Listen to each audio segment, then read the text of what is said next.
আসসালামু আলাইকুম my dear fearless fighters, সবার কি অবস্থা, কেমন আছো? অনেক অনেক কাল পর তোমাদের সাথে আবার ক্লাসে দেখা হলো। আমি অনেক এক্সাইটেড, আমার অনেক ভালো লাগছে। তোমরা কেমন আছো? তোমাদের কলেজে পরীক্ষা গেলে ওই পরীক্ষা কেমন হয়েছে, বা পরীক্ষা তোমাকে কতটুকু নাড়া দিয়েছে, কতটুকু রিয়েলিটি চেক দিয়েছে, এবং সেই রিয়েলিটি চেক পাওয়ার পর তুমি কিভাবে কামব্যাক করার জন্য চেষ্টা করছো সেগুলো আমাকে জানাও।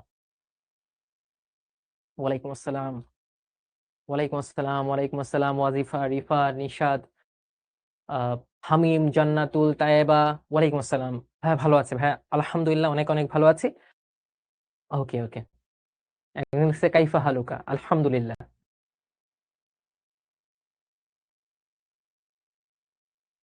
ওকে, গ্রেট, আমার অনেক ভালো লাগছে।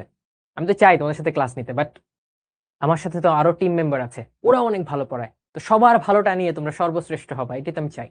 এই জন্য সবাই মিলে তোমাদের একসাথে সুন্দর করে গড়ে তোলার চেষ্টা করছি। যার যে বেস্ট টুকু আছে সেই বেস্ট টুকু তোমাদের জন্য দেওয়ার চেষ্টা করছি। 26 তারিখ থেকে এক্সাম? আচ্ছা, অনেকের এক্সাম হয়ে গেছে, অনেকের এক্সাম হয়নি। আমাদের নটরডেম কলেজে এক্সাম হয়তো তোমার ডিসেম্বর মাসে, বুঝছো? ডিসেম্বর মাসে এক্সাম হয়ে দেন হচ্ছে বন্ধ দিত, মোটামুটি 10-15 দিন এটা বন্ধ ছিল। আচ্ছা, এখন একটা প্রবলেম হয়, সেটা হচ্ছে এক্সাম চলাকালীন কি করবা, রাইট? এক্সাম চলাকালীন ক্লাস করবা নাকি এক্সাম দিবা, রাইট? এটা সবার প্রবলেম হচ্ছে না? বা যাদের প্রবলেম হয়েছে তো হয়েই গেছে, আর যাদের সামনে পরীক্ষা ওদের এই সময়টা কি করা উচিত সেটা একটু বলে নিন, রাইট?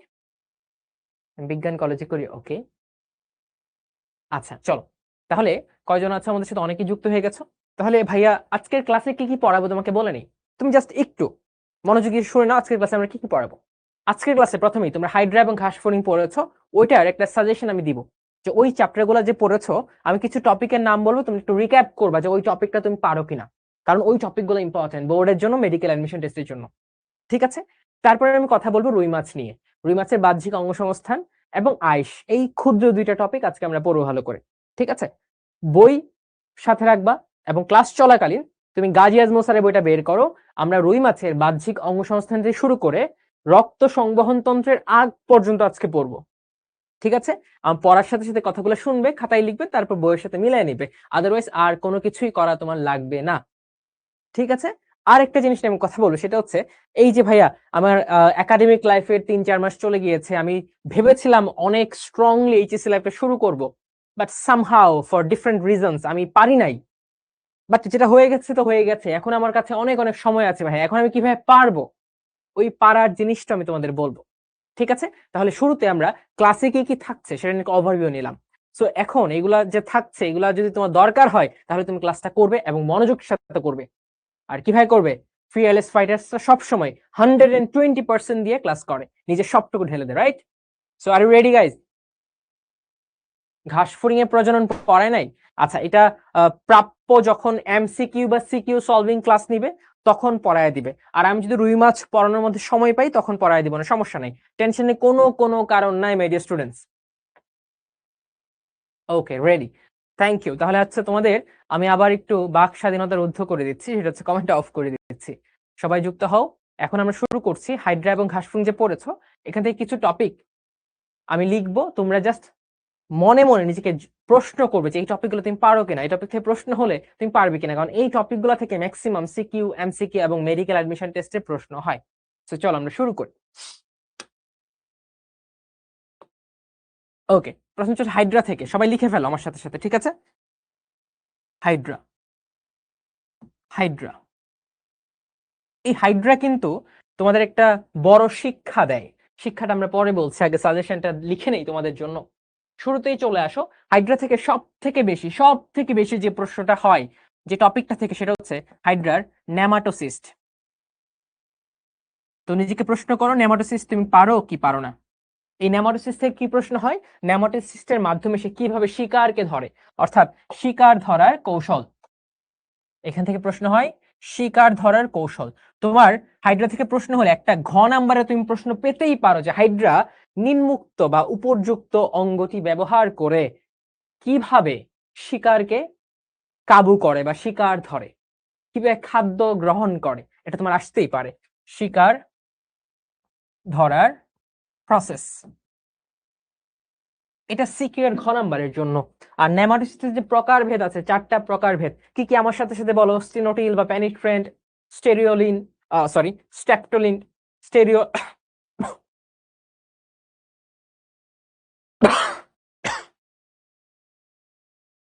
স্ট্রেপ্টোলিন, ভলভেন্ট, ঠিক আছে?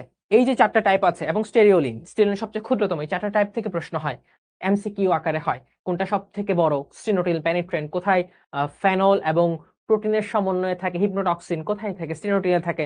কোনটা দিয়ে সে বেঁধে রাখে, পেঁচায় রাখে, বলে তোমার হৃদ মাঝারে রাখবো, যেতে দেব না, ভলভেন্ট দিয়ে, ঠিক আছে, ভেতরে আটকে রাখে, ঠিক আছে? এবং সবচেয়ে ছোট হচ্ছে তোমার স্ট্রেপ্টোলিন। এগুলো তোমার মাথায় রাখতে হবে। এবং প্রত্যেকটা নেমাটোসিস্টে দেখবো অপর নাম আছে, অর্থাৎ নেমাটোসিস্টের প্রকারভেদ এবং অপর নাম, প্রকারভেদ এবং অপর নাম। এই স্টুডেন্ট লিখে ফেলো, ভাইয়া যা বলবো সেগুলো ইম্পর্টেন্ট, ঠিক আছে? ওকে। তারপর সব থেকে যেটা হয়, প্রশ্ন চলন থেকে। চলন কি ভাই সবগুলা পড়তে হবে? না, চলন থেকে 2টা চলন সব থেকে ইম্পর্টেন্ট। একটা হচ্ছে তোমার সমারসল্টিং, ডিগবাজি খায়। কার মতো বলো তো? তোমাদের ডিগবাজি শুনলে একটা নাম মাথায় ভেসে ওঠে, চোখের সামনে ভেসে ওঠে, সেটা জানো, আমি নাই বললাম। ওকে। তারপর হচ্ছে লুপিং। এই 2টার ব্যাখ্যা আসতে পারে, কিভাবে সমারসল্টিং হয়, কিভাবে লুপিং হয়, ঠিক আছে? আবার এই 2টার পার্থক্য আসতে পারে। তো এই 2টার কি পড়বা ভালো করে? ব্যাখ্যা ও পার্থক্য। পার্থক্য থেকে মেডিকেলে তোমার এমসিকিউ আকারের প্রশ্ন হয়, ভার্সিটি পরীক্ষাগুলো এমসিকিউ আকারের প্রশ্ন হয়, ঠিক আছে? তারপর ইম্পর্টেন্ট টপিক হচ্ছে এই যে হাইড্রার কোষ সমূহ আছে না, 2টা ভিন্ন ভিন্ন লেয়ার আছে। এই 2টা ভিন্ন ভিন্ন লেয়ারে কি কি কোষ আছে? কোষ সমূহের নাম ভালো করে পড়বা, কোষ সমূহের নাম। এবং কোন একটা বোর্ডে একবার প্রশ্ন আসছে, হাইড্রার কোষ সমূহ চিত্র অঙ্কন করে দেখাও, অর্থাৎ এইটার তুমি চিত্র আঁকবা, ঠিক আছে? এই কোষগুলোর মধ্যে সব থেকে ইম্পর্টেন্ট, সব থেকে ম্যাজিক্যাল কোষ কোনটা বলো? সব থেকে ম্যাজিক্যাল কোষ হচ্ছে ইন্টারস্টিশিয়াল কোষ, যেটা হাইড্রাকে কি কাইন্ড অফ অমরত্ব দান করে, হাইড্রার স্বাভাবিক মৃত্যু হইতে দেয় না, তাই না? সো ইন্টারস্টিশিয়াল কোষটা সম্পর্কে ভালো করে তোমাকে পড়তে হবে। এবং এই ইন্টারস্টিশিয়াল কোষের সাথে একটা ঘ নাম্বারের প্রশ্ন হয়, যেটা এরকম বলে যে আলটিমেটলি ব্যাখ্যা করো, ব্যাখ্যা করো যে হাইড্রার স্বাভাবিক মৃত্যু নেই। এবং এই যে কথাটা আছে, এটা ঘ নাম্বার আসতে পারে, তখন তোমার কার সাহায্য লাগবে? তোমার ইন্টারস্টিশিয়াল কোষের সাহায্য লাগবে। এই ইন্টারস্টিশিয়াল কোষটাকে একটা টটিপটেন্ট সেল, অর্থাৎ সব ধরনের অঙ্গ বা কোষ তৈরি করতে পারে কি ইন্টারস্টিশিয়াল কোষ। সো ইন্টারস্টিশিয়াল কোষটা ভালো করে তুমি পড়বে। এবং আমরা জানি হাইড্রা কি দ্বিস্তরী প্রাণী, তাই না? এই 2টা স্তরের মাঝখানে কি আছে বলতো? আছে মেসোগ্লিয়া। কি আছে ভাইয়া? মেসোগ্লিয়া। তো তোমার মেসোগ্লিয়া সম্পর্কে পড়তে হবে। মেসোগ্লিয়াটা আসে ক নাম্বারে অথবা খ নাম্বারে। মেসোগ্লিয়া, মেসোগ্লিয়া একটা অকোষীয় স্তর, তাই না? অকোষীয় স্তর মেসোগ্লিয়া, ঠিক আছে? এটা পুরুত্ব কত? 0.1 মাইক্রোমিটার। এটা ভালো করে তোমাকে পড়তে হবে। এটা কই থাকে? এন্ডোডাম এবং অ্যাক্টোডামের মাঝখানে, যেখানে মেসোডাম থাকার কথা ছিল, কিন্তু হাইড্রা দ্বিস্তরী প্রাণী, তাই মেসোডাম নাই। কি আছে? মেসোগ্লিয়া আছে ইনস্টেড অফ মেসোডার্ম। ক্লিয়ার? ওকে, সবাই আমার সাথে রিক্যাপ করো, কুইক রিক্যাপ, ঠিক আছে? এইটার পর হাইড্রা থেকে নেক্সট তুমি খ নাম্বারে অথবা ঘ নাম্বারে যেটা পাবা, হাইড্রা একটা সিম্বায়োটিক লাইফ লিড করতে পারে, ক্লোরোহাইড্রা ভিরিডিসিমা, ঠিক আছে? এই যে সিম্বায়োটিক লাইফস্টাইল হাইড্রার ক্ষেত্রে দেখা যায়, এই মিথজীবিতা থেকে খ নাম্বারে প্রশ্ন হয়, অথবা ঘ নাম্বারে প্রশ্ন হয় যে হাইড্রা মিথজীবিতা দেখায়, ব্যাখ্যা করো। ব্যাখ্যা করার সময় তুই কি করবে? হাইড্রা যার সাথে মিথজীবী হিসেবে থাকে তাকে কি উপকার দেয় এবং তার থেকে কি সে গ্রহণ করে, সেগুলো তোমাকে ব্যাখ্যা করতে হবে, তাই না? সো হাইড্রার মিথজীবিতা খ এবং ঘ নাম্বারে আসে।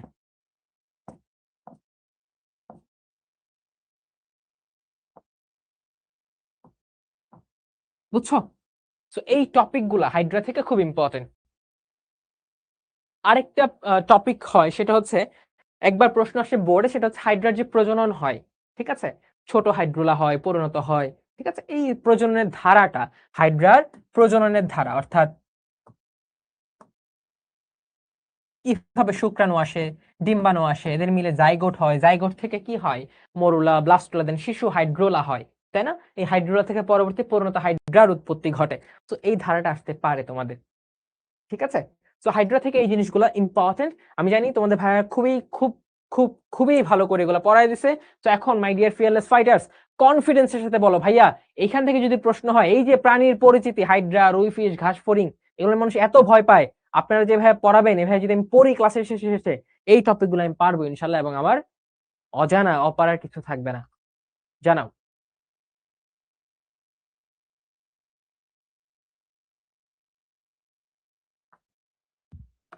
ক্লিয়ার? এই যে আগের স্লাইড।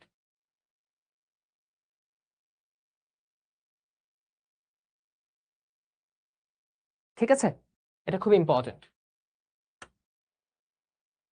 আর হাইড্রা যে পড়ছো, যখন যেটা পড়বে সেখান থেকে কিছু একটা শিক্ষা নিও। আমি ক্লাসে বলি, অনেকে এটা ফানিলি নেয়, একটু হাস্যকর শোনা যায়, বাট তোমরা হাসবে না। এখন বললে কি করবে তোমরা, তোমরা হচ্ছে এটা কাট করে হাসির ছলে সবার মাঝে ছড়িয়ে দিবা, বাট এটা হাসির জিনিস না। আমি সবাইকে বলি, হাইড্রা যখন পড়ছো, হাইড্রার কাল্পনিক যে কি বলা যায়, মিথোলজিক্যাল যে অ্যানিমেলটা ছিল, যে কি বলা যায় আলটিমেটলি রাক্ষসটা ছিল, তাকে একবার মাথা কেটে ফেললে সে আবার নতুন করে মাথা গজাইতো। আমরা রাক্ষস হব না, বাট হাইড্রার এই একটা কাল্পনিক বৈশিষ্ট্য থেকে কি আমরা আইডিয়া নিতে পারি, কি ইন্সপিরেশন নিতে পারি। এই যে কলেজের প্রেশার, ঠিক আছে, টিউশনের প্রেশার, কলেজে পরীক্ষার বাজে রেজাল্টের প্রেশার, এক্সপেকটেশনের প্রেশার, ফ্যামিলি প্রেশার, এই সবগুলা যখন তোমাকে বারবার কি করবে, দমিয়ে রাখতে যাবে, তখন তুমি নতুন করে আবার পুনরুজ্জীবিত হবে, নতুন করে তোমার উদ্যম ফিরিয়ে নিয়ে আসবে, নতুন করে ফিয়ারলেস ফাইটার মনোভাব নিয়ে তুমি এগিয়ে যাবে। এই জিনিসটা তোমার শিখতে হবে, এই জিনিসটা শিক্ষা নিতে হবে। ঠিক আছে, হাইড্রার মতো, রাইট?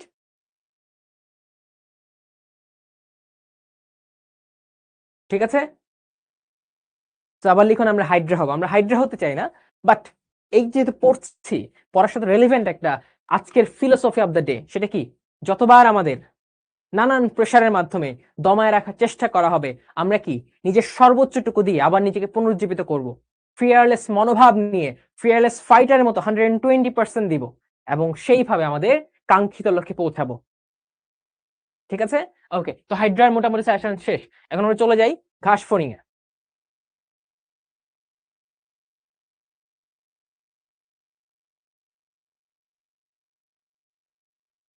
কোনো প্রেশার নাই মাই বয়, প্রেশার তোমরা দিবা, প্রেশারকে প্রেশার দিবা, প্রেশার কেন নিবা? তোমার পড়াশোনার মাধ্যমে প্রেশারকে নালিফাই করতে হবে, তোমার স্ট্র্যাটেজির মাধ্যমে প্রেশারকে নালিফাই করতে হবে, তোমার ফিয়ারলেস মনোভাবের মাধ্যমে প্রেশারকে নালিফাই করতে হবে। প্রেশার নেওয়া যাবে না। ঠিক আছে, ওকে। আচ্ছা, আমরা হাইড্রাটা পড়ে ফেললাম, এখন আমরা চলে যাই ঘাস ফড়িং এ। কোথায় চলে যাব? ঘাস ফড়িং এ চলে যাব। ওকে,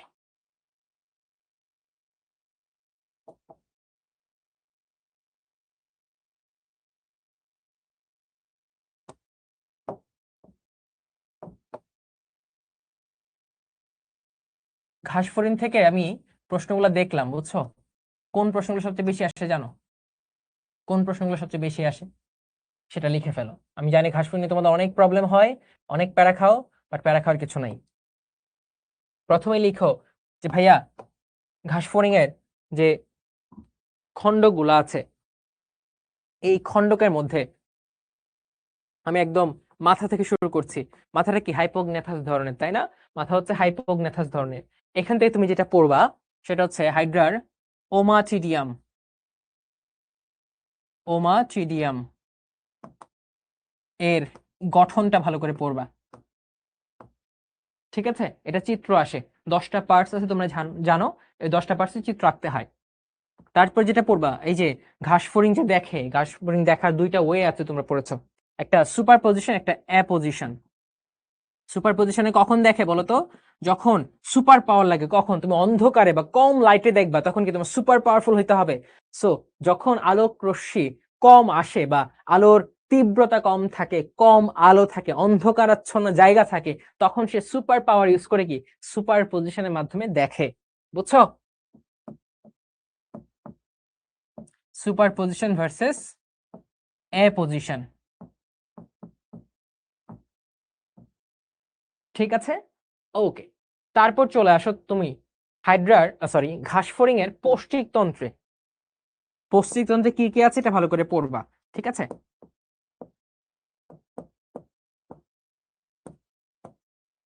ওকে, আমি সিকিউ এর জন্য বলছি টপিকগুলা। তারপর যেটা করবা সেটা হচ্ছে মালপিজিয়ান নালিকা পড়েছো না? মালপিজিয়ান নালিকার গঠন এবং সেটা সেটা কিভাবে কাজ করে, হাইড্রোরেচন তন্ত্র কিভাবে কাজ করে সেটা ভালো করে পড়তে হবে। মালপিজিয়ান নালিকা।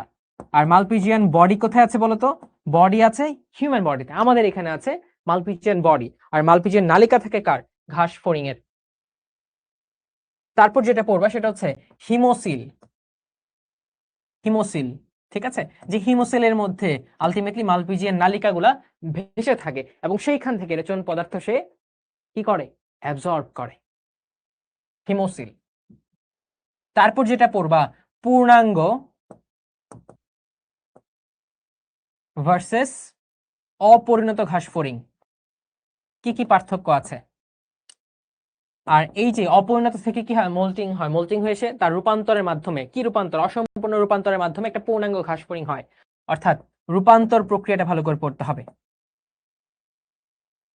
আর রূপান্তর প্রক্রিয়ার সাথে কিছু কি আছে? কিছু হরমোন আছে। এই জিনিসগুলো হয়তো তোমাদের পড়া হয় নাই, বাট পড়ানো হবে, বাট আগে থেকে লিখে রাখো, এগুলো ইম্পর্টেন্ট। এই রূপান্তর প্রক্রিয়ার হরমোন সমূহ নিয়ে তোমাকে জানতে হবে।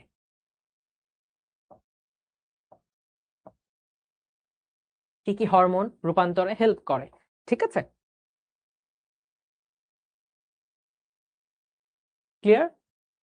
এর বাহিরেও তুমি এমসিকিউ এর জন্য কি পড়বা? এমসিকিউ এর জন্য মুখপাঙ্গ খুব ইম্পর্টেন্ট, এবং উদরীয় খণ্ডক যেগুলো আছে, সাবজেনিটাল প্লেট, ঠিক আছে, অ্যানাল সার্কি, তারপর ওভিপোজিটর, এগুলো কার থাকে কার থাকে না, কততম খণ্ডকে থাকে, এগুলো তোমাকে পড়তে হবে। উদরীয় খণ্ডকটা ভালো করে পড়বা।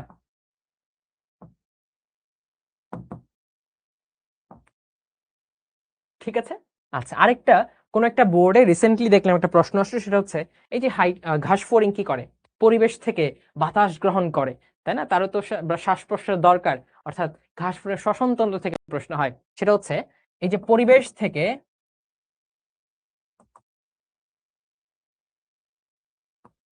ঘাস ফড়িং এর ভেতরে,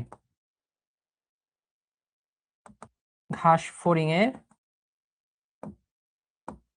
ভেতরে অক্সিজেনের যে প্রবাহ চিত্র আছে, প্রবেশ পথ আছে, সেটা কালকে তোমাদের তৌহিদ পড়ায় দিছে, রাইট? এইগুলা মোটামুটি ঘাস ফড়িং থেকে পড়লেই শেষ হয়ে যায়। মাই ডিয়ার স্টুডেন্টস, তোমরা কি লিখেছো? তোমরা কি লিখেছো মাই ডিয়ার স্টুডেন্টস?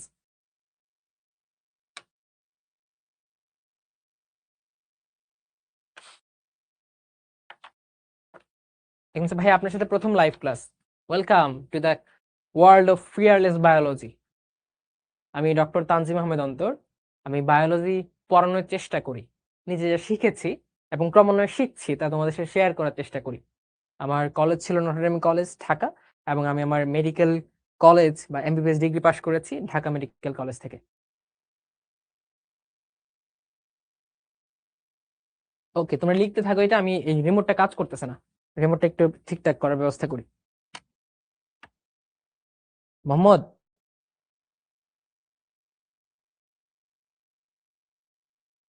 কাজ করছে না।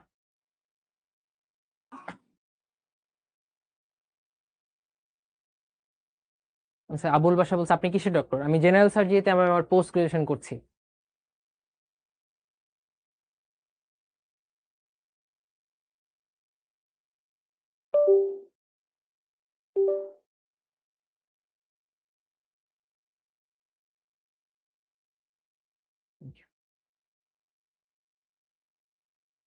ওকে, পরের স্লাইড আছে।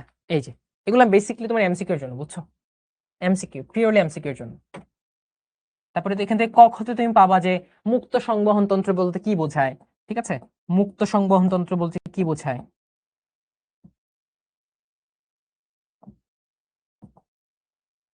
বা ঘাস ফড়িং এর সংবহন তন্ত্র এবং রুই মাছের সংবহন তন্ত্রের পার্থক্য, ঠিক আছে? এই ধরনের প্রশ্ন হতে পারে।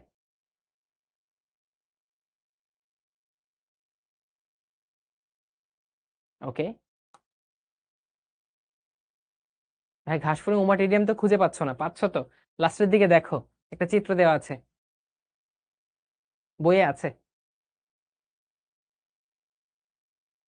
হোসেন বলছে আপনি কততম বিসিএস? দুইটা, একটা হচ্ছে 45th, একটা হচ্ছে 48।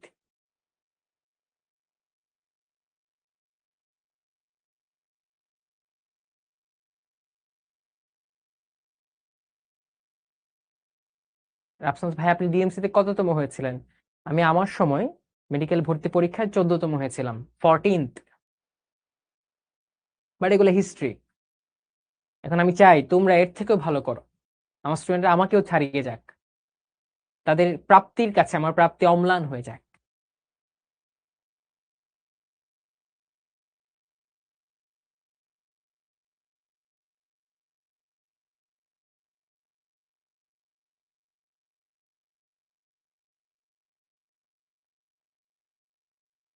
ওকে, ঠিক আছে, তাহলে আমাদের শেষ, রাইট?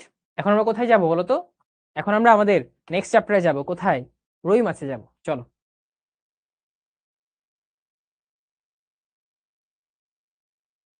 ওকে, চলো কমেন্ট অফ করে দিচ্ছি, আমরা রুই মাছ শুরু করি।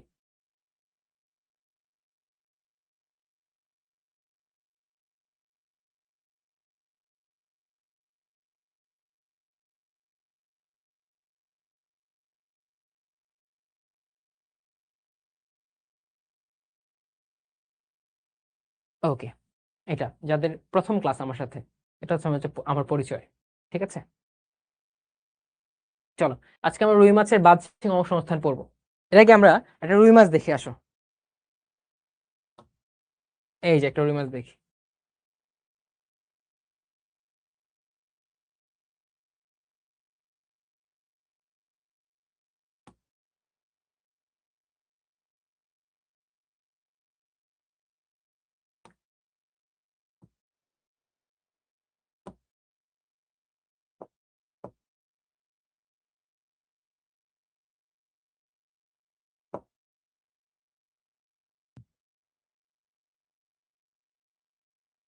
একই অবস্থা।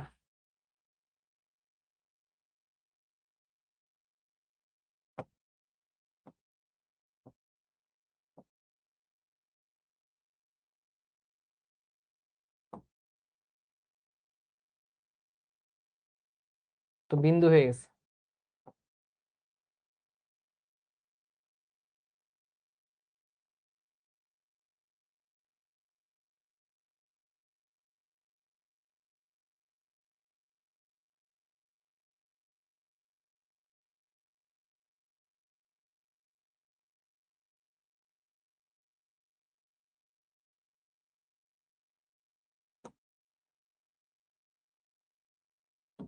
এই, এটা হচ্ছে রুই মাছ, ঠিক আছে? তোমার অনেকেরই ফেভারিট মাছ, আমারও মোটামুটি ফেভারিট মাছ বলতে পারো, কারণ রুই মাছ সবচেয়ে বেশি পাওয়া যায়, তাই না? খেতেও খারাপ না খুব একটা। এটা আজকে আমরা পড়বো, ঠিক আছে? তো শুরুতে আসো দেখি রুই মাছটা অ্যাকচুয়ালি কি। তোমাদের বইয়ের শুরুতে দেখবা কিছু ইন্ট্রোডাক্টরি কথাবার্তা বলা আছে, যে যে রুই মাছ কি কি খায়, কেমনে থাকে, কোন ধরনের সে আলটিমেটলি।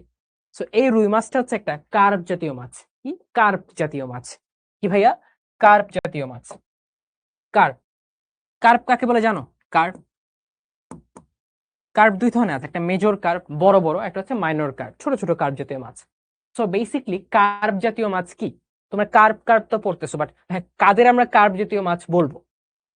তাদেরকে আমরা কার্প জাতীয় মাছ বলবো যাদের মাথায় মাথায় আইস নাই, মাথায় আইস নেই, তাদেরকে আমরা কার্প জাতীয় মাছ বলবো, ঠিক আছে?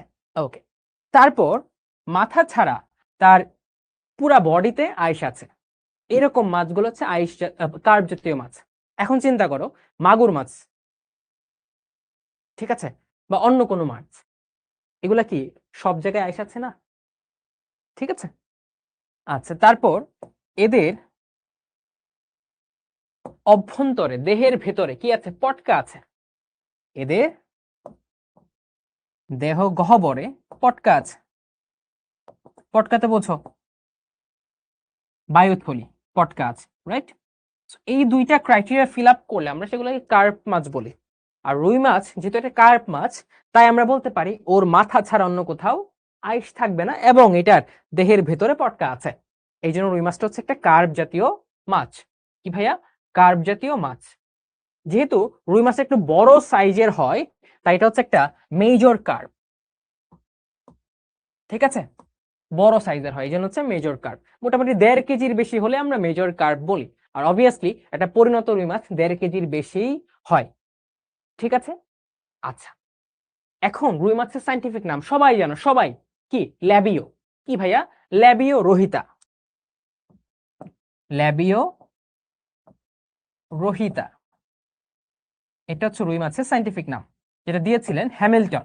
কে ভাইয়া? হ্যামিল্টন দিয়েছিলেন। এই ল্যাবিও কথাটা কোত্থেকে আসে? মাথায় রাখবা, ল্যাবিও কথাটা আসছে রুই মাছের, যে রুই মাছ যদি দেখে থাকো ঠোঁট আছে এবং ঠোঁটগুলো একটু মোটা হয়, যেসব মাছের ঠোঁট মোটা হয় বা তুন্ড মোটা হয় সেগুলোকে বলা হয় ল্যাবিও।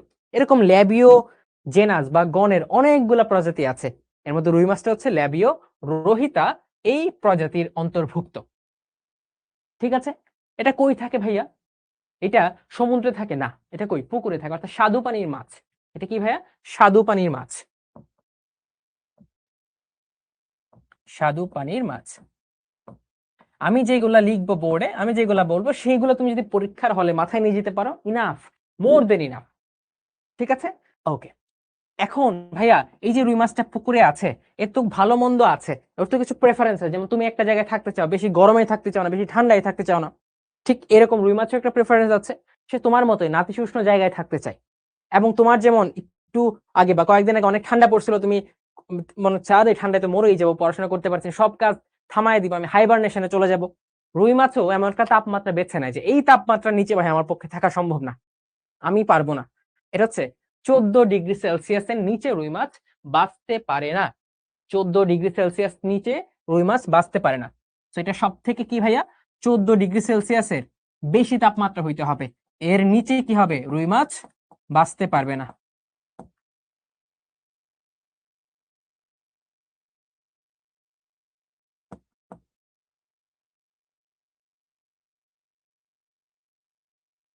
বুঝছো? 14°C নিচে রুই মাছ বাঁচতে পারে না। ক্লিয়ার? এখন ভাই আপনি তো তাহলে অনেক ভালো student, thank you thank you, সবই আল্লাহর দান। আচ্ছা, তারপরে আরো চলে আসো। তোমরা যখন প্রথম অধ্যায় পড়েছো তখন পড়েছো না যে ভার্টিব্রার অনেকগুলো ক্লাস আছে, এর মধ্যে একটা ক্লাস হচ্ছে অস্থিময় মাছের ক্লাস, অ্যাক্টিনোপটেরিজি। মনে আছে অ্যাক্টিনোপটেরিজি? যেসব মাছের হাড্ডি থাকতো, অস্থি থাকতো, সেগুলো হচ্ছে অ্যাক্টিনোপটেরিজি। আর যেসব মাছের হাড্ডি নাই, কি আছে, তরুণাস্থি আছে, তারা কি ছিল, কনড্রিকথিস, যেমন হাঙর কনড্রিকথিস। আর রুই মাছের যেহেতু কাঁটা আছে, কাঁটাগুলা কি, অস্থি। আর যেহেতু অস্থিময় মাছ, তাই এটাকে বলা হয় অ্যাক্টিনোপটেরিজি। তাহলে কি ভাইয়া, এটা অ্যাক্টিনোপটেরিজি ক্লাসের অন্তর্ভুক্ত, এবং এরা হচ্ছে অস্থিময়। ওরা কি ভাইয়া, অস্থিময়। ভাই স্বভাব বললেন, ওরা কি খায় এটা বলবেন না? রুই মাছ হচ্ছে সর্বভুক, কি বুঝছো, সর্বভুক, সবকিছু খায়, এমন কিছু নাই রুই মাছ খায় না। অর্থাৎ ওরা উদ্ভিদও খায়, প্রাণীও খায়। অর্থাৎ ওরা উদ্ভিদের মধ্যে কি, ছোট ছোট উদ্ভিদ আছে, জু ফাইটোপ্লাঙ্কটন, ঠিক আছে, ফাইটোপ্লাঙ্কটন এগুলা খায় বাচ্চা অবস্থায়,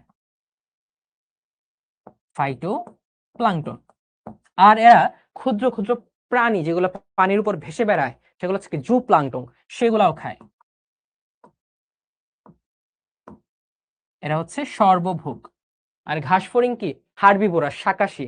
আর হাইড্রা কি ছিল, কার্নিভোরাস, মাংসাশী। তো তিনটা প্রাণীর তিনটা স্বভাব, কার কি ধরনের খাদ্যাভ্যাস, সেগুলো তোমাকে পারতে হবে, পড়তে হবে। এখন দেখি তোমরা কেমন পড়ছো। তোমরা আমাকে বলো তো, হাইড্রার কোন ক্রাস্টাসীয় পর্বের প্রাণীটা সব থেকে পছন্দের খাবার? যেমন তোমার একটা পছন্দের খাবার আছে বার্গার, পিৎজা, মাংস, পোলাও, হাইড্রার কোন ধরনের প্রাণীটা সব থেকে পছন্দ নিয়ে সে খায়? আমি বায়োলজি কম পারি, কি করব, ফিয়ারলেস মেথডে বায়োলজি পড়বা, বায়োলজি দেখবা একদম ওকে হয়ে যাচ্ছে। Arthropod, crustacea, cyclops, crustacea, cyclops. আর এই যে হাইড্রার প্রিয় খাবারের মধ্যে একটা স্পেশাল কেমিক্যাল সাবস্টেন্স থাকে, সেটার নাম কি তুমি জানো? হাইড্রার প্রিয় খাবারের মধ্যে একটা প্রধান রাসায়নিক পদার্থ থাকে, যে রাসায়নিক পদার্থ থাকলে হাইড্রা বলে এটা আমার ফেভারিট খাবার। ওটা কি নাম শুনেছো? পারো? Glutathione, great. এটা কে বলছে, কে বলছে, দাঁড়াও, কে বলছে? যারা ভালোভাবে পড়বো তাদের আমি সেলুট দিব, দাঁড়াও। এই যে সাইক্লোপস, মুশফিকা, গুড। তারপরে কি, গ্লুটাথিয়নটা কে বলছে? খুঁজে পাচ্ছি না, দেখছো, ভালো মানুষ হিসেবে হারায় যায়। এই তো আমেনা, গুড, ভেরি গুড। তার মানে তোমরা পড়েছো, পারতেছো, সাবাস। কে বলে পারে না? তোমরা তো ভালোই পারো ভাই, তোমাদের সময় থাকতে আমি ভালো পারতাম না, অনেক পড়ে অনেক কষ্ট করে পারা লাগছে। Good good, very good. যারা যে সঠিক উত্তর দিয়েছো, হ্যাটস অফ। যারা ট্রাই করেছো, আচ্ছা, এটা হচ্ছে সর্বভুক ভাই, ওদের স্বভাবটা কেমন? সর্বভুক, সব ধরনের খাবার তারা খাবে, সব ধরনের খাবার তারা খাবে। ঠিক আছে, ওকে। এখন ভাই ভাই ওরা কই থাকে? আমরা বললাম আলটিমেটলি কি স্বাদু পানিতে থাকে। ভাই কোন রিজিয়নে থাকে? এই যে আমাদের subcontinent, India, Thailand, Myanmar, Bangladesh, এই আশেপাশের জায়গাগুলোতে রুই মাছটা বেশি পাওয়া যায়। রুই মাছটা কি ভাইয়া? বেশি পাওয়া যায় মাই ডিয়ার স্টুডেন্ট। আচ্ছা ভাইয়া, রুই মাছ কতটুকু বড় হয়? রুই মাছ কতটুকু বড় হয়? স্বাভাবিকভাবে অনেক বড় হতে পারে, কিন্তু ধরো 35 থেকে 40 সেন্টিমিটার, এটা হচ্ছে স্বাভাবিক অ্যাভারেজ গড়ে। গড় সাইজ 35 থেকে 40 সেন্টিমিটার, মানে 1 ফুটের একটু বেশি। 30 সেন্টিমিটার 1 ফুট না, 1 ফুটের একটু বেশি হচ্ছে তার গড় সাইজ। এটা আরো বড় হতে পারে, 10 কেজি 15 কেজি রুই মাছও কিন্তু আছে, বা তার থেকে বড় রুই মাছ আছে। এবং ওই যে ছেলেরা আমার সাথে ভালো লিঙ্ক করতে পারবা, ছেলেদের দুইটা শখ আছে। মানে তুমি যাই হও না কেন, তুমি ডাক্তার হও, ইঞ্জিনিয়ার হও, যাই হও না কেন, ছেলেদের দুইটা শখ কমন। একটা হচ্ছে গরুর ফার্ম দেওয়া, একটা হচ্ছে মাছের খামার দেওয়া। এবং ওই মাছের খামার থেকে বড় বড় মাছ তুলবে, মাছ তোলা সে দেখবে, এবং সেই মাছটা তার ঘরে নিয়ে প্রিয়তমা স্ত্রীকে দিবে যে এই মাছটা কাটো। এটা হচ্ছে ছেলেদের একটা বড় শখ। ঠিক আছে, তাই না? ছেলে যারা আছে রিলেট করতে পারবা। একটা গরুর খামার, একটা মাছের বড় মাছের পুকুর। আমিও দিব ইনশাল্লাহ, দোয়া রেখো। অ্যাকচুয়ালি আমি না, শুধু সবাই এটা চাই, তাই না? সবাই এটা চায়, সব ছেলেদের এটা কমন ইচ্ছা, তাই নাকি? একমত আমার সাথে?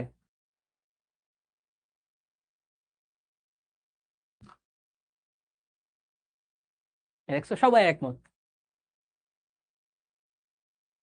তোমরা লিখে ফেলো, আমার সাথে সাথে লিখে ফেলো, একটা স্ক্রিনশট নিয়ে নাও, তাহলে তো থাকবে। আচ্ছা, ওকে।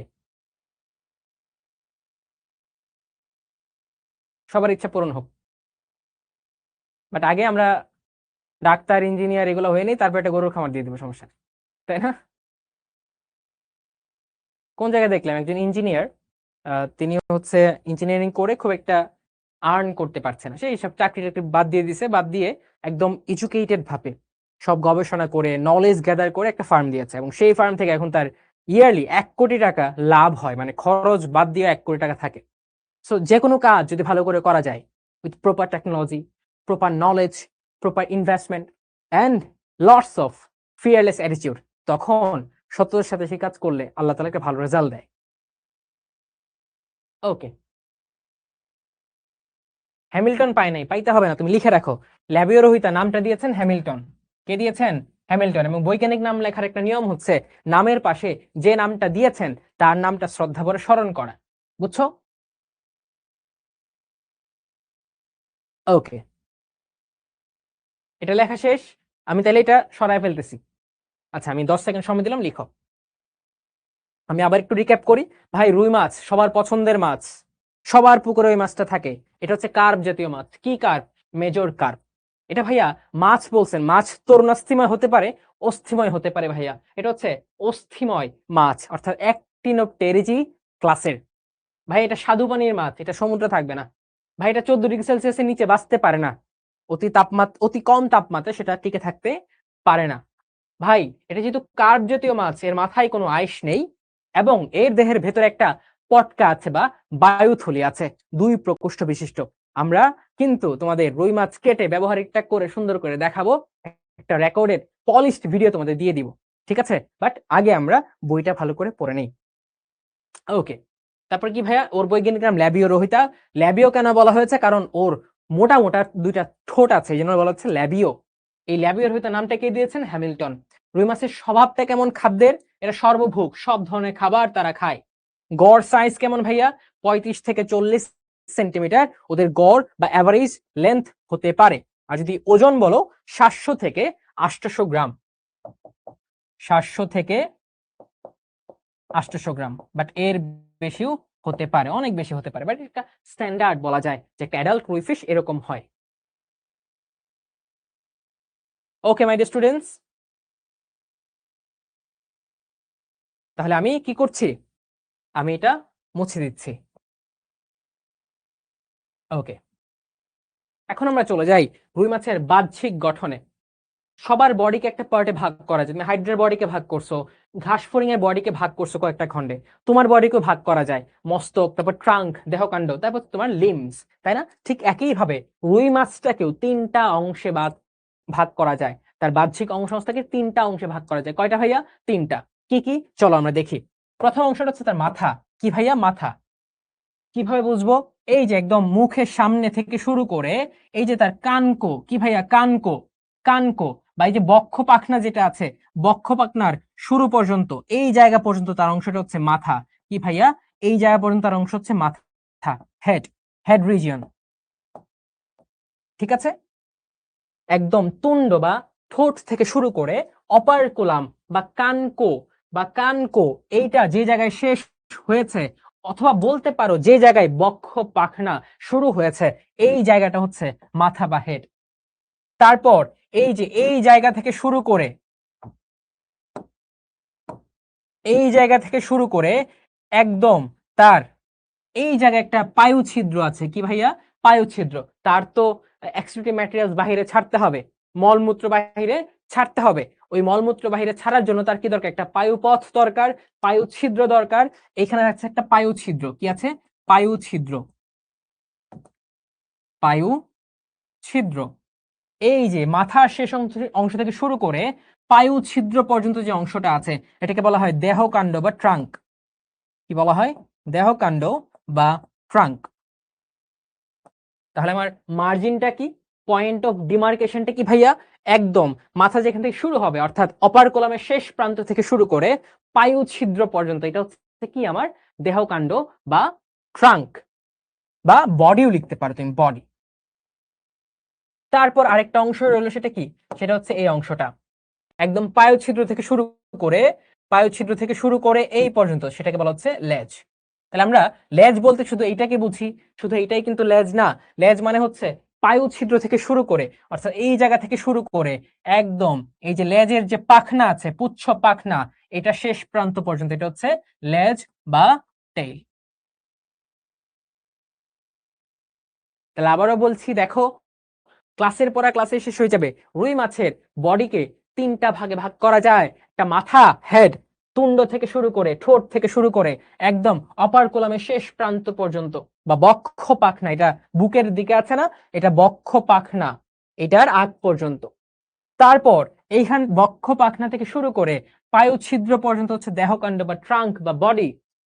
আর পায়ু ছিদ্র থেকে শুরু করে একদম পুচ্ছ পাখনা, লেজের দিকে যে পাখনাটা আছে, এই পাখনা শেষ পর্যন্ত হচ্ছে লেজ বা টেইল। এই তিনটা অংশে রুই মাছের টোটাল বডিটাকে ভাগ করা যায়। এখন আমরা এক একটা অঞ্চল ধরে যাব। প্রথমে আমরা মাথায় দেখি কি কি আছে। তোমরা জাস্ট কি কি আছে এই কথাটা শুনে রাখো, কি কি আছে। মাথা থেকে প্রথমে পড়তে হবে, এই মাথায় কোনো আইস নাই। আমরা বলেছি রুই মাছ কার্ব জাতীয় মাছ, যেহেতু কার্ব জাতীয় মাছ, এর মাথায় কোনো আইস নাই, মাথায় আইস নেই। কিন্তু এই যে দেহকাণ্ড, লেজ, এখানে কিন্তু আইস আছে। কি ধরনের আইস তোমরা পড়েছো? অ্যাক্টিনোপটেরোজিতে থাকে সাইক্লয়েড এবং টিনয়েড ধরনের আইস, আর রুই মাছে থাকে সাইক্লয়েড ধরনের আইস। ঠিক আছে? অর্থাৎ মাথা বাদে অন্য সব জায়গায় কি আছে? সাইক্লয়েড ধরনের আইস আছে। এটা একদম 5 স্টার দিয়ে মনে রাখবা। রুই মাছের আইস কি ধরনের? আমার সাথে সাথে বলো সাইক্লয়েড ধরনের। এটা তুমি কোনো না কোনো ভর্তি পরীক্ষায় পাবাই, কোনো না কোনো বোর্ড পরীক্ষায় পাবাই ইনশাল্লাহ।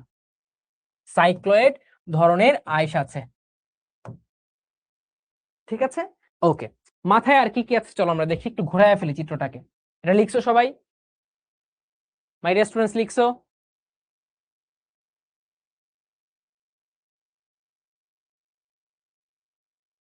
লিখছো?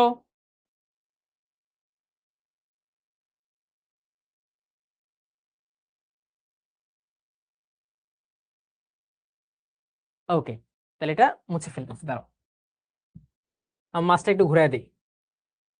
ঠিক আছে? এই যে মাথা বড় করলাম। মাথায় কি কি আছে দেখো। মাথার দুই পাশে দুইটা চোখ আছে। এই যে দুই পাশে চোখ দুইটা। ঠিক আছে? দুইটা চোখ, একটা, দুইটা চোখ। ঠিক আছে? চোখ। এই চোখে কোনো পাতি আছে? চোখে কোনো পাতি নাই, চোখে কোনো পাতি নাই। রুই মাছের চোখে কোনো পাতি নাই। ঠিক আছে? অর্থাৎ আমাদের যে পাতিটা আছে সেটা কেন? ধুলাবালি থেকে আমাদের রক্ষা করার জন্য, প্রোটেকশন দেওয়ার জন্য। ঠিক আছে, ময়লা আবর্জনা না থাকে সেটার জন্য। কিন্তু রুই মাছ থাকে পানিতে, তার পানির মধ্যে ময়লা আবর্জনা জমলেও পানির সাহায্যে ময়লা আবর্জনাগুলো ধুয়ে চলে যায়, সেজন্য তার আলাদা প্রোটেক্টিভ মেকানিজমের দরকার নাই, প্রোটেক্টিভ মেকানিজমের দরকার নাই। ঠিক আছে, ওকে, রুই মাছের চোখে পাতা নাই। তারপর চলে আসে দুইটা চোখ, আচ্ছা ডান। তারপর এই দেখো সামনের দিকে কি আছে, দুইটা ঠোঁট, এই যে দুইটা ঠোঁট, উপরের ঠোঁট এবং নিচের ঠোঁট। এই ঠোঁটগুলা মোটা হয়, ঠোঁটগুলা কি হয়, মোটা হয়। এই যে উপরের ঠোঁট, নিচের ঠোঁট, ঠোঁটগুলা কি হয়, মোটা হয়। এবং উপরের ঠোঁটটা দেখবা একটু সামনের দিকে বের হয়ে আছে, উপরের ঠোঁটটা সামনের দিকে বের হয়ে আছে, এই দেখো, এই যে উপরের ঠোঁটটা সামনের দিকে একটু বের হয়ে আসে। এই যে ঠোঁট মোটা, মোটা ঠোঁটকে আমরা বলি তুন্ড। কি বলি, তুন্ড। যেমন দেখবা হাতির যে সুর, এটা কিন্তু তার একটা ঠোঁট, বুঝছো, এটা বৃদ্ধিপ্রাপ্ত হইতে হইতে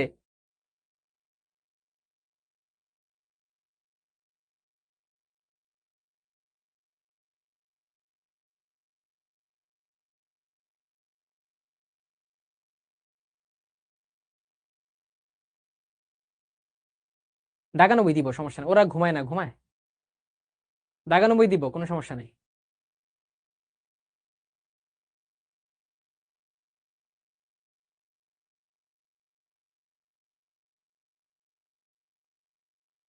হ্যাঁ, এই পায়ুছিদ্রটা এখানে আছে, বুঝছো, পায়ুছিদ্রটা পায়ুপাখনার সামনে আছে।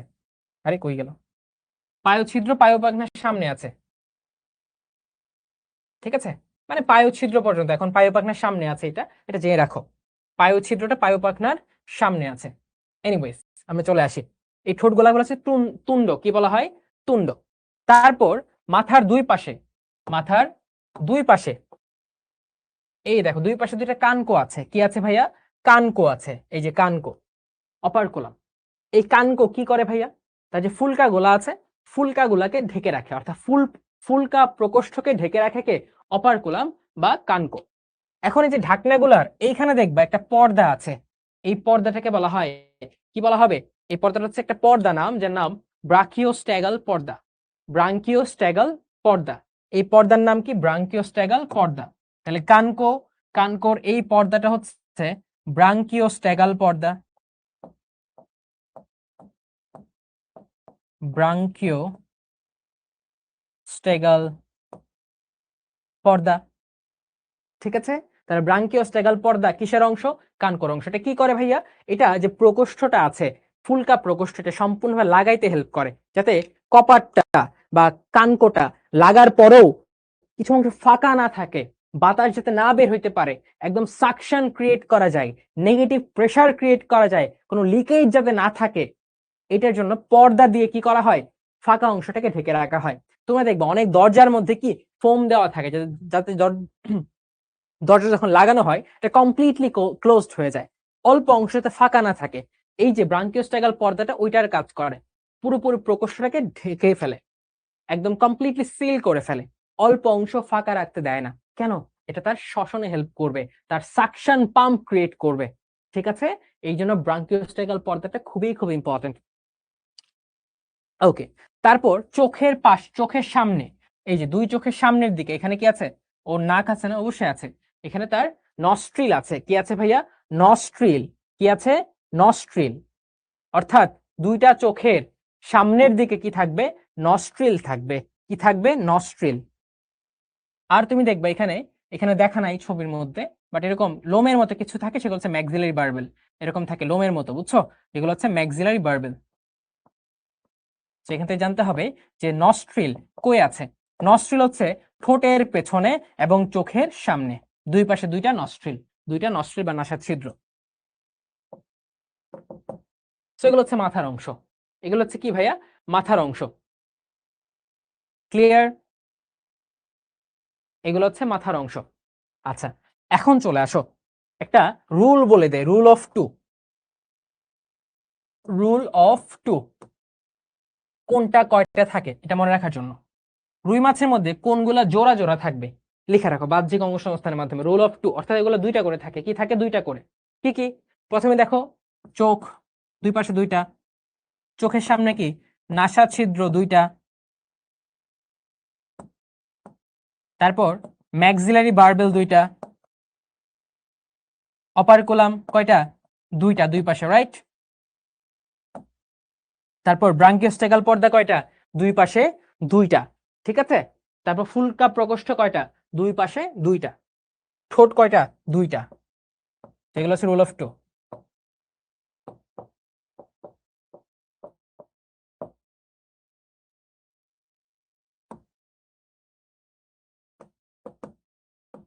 এই অপারকুলাম কোথায় পড়ছো বলো তো? হাইড্রাতে অপারকুলাম পড়ছো, মনে আছে? হাইড্রাতে অপারকুলাম পড়ছো, মনে আছে কিনা? হাইড্রাতে অপারকুলাম কোথায় পড়ছো? হাইড্রাতে অপারকুলাম কোথায় পড়ছো বলো?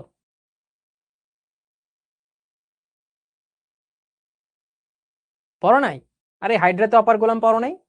ওই যে নেমাটোসিস্টের ঢাকনাটা, সেটা অপারকুলাম না? নেমাটোসিস্টের ঢাকনা সেটা কি? এটা তো অপারকুলাম। Good, very good. আচ্ছা, যদি পড়ে থাকো আমাকে এটা একটু জানাও তো, যে আলটিমেটলি দেখি ফিয়ারলেস ফাইটাররা কেমন পড়ছে। এটা মেডিকেলের মতো আসার প্রশ্ন। সেটা হচ্ছে নিউরোসাইট, এটা পরিণত কোষ। এই নিউরোসাইটের অপরিণত অবস্থাকে কি বলা হয়? নিউরোসাইটের অপরিণত অবস্থাকে কি বলা হয়? যে কি জানাও দেখি আমাকে।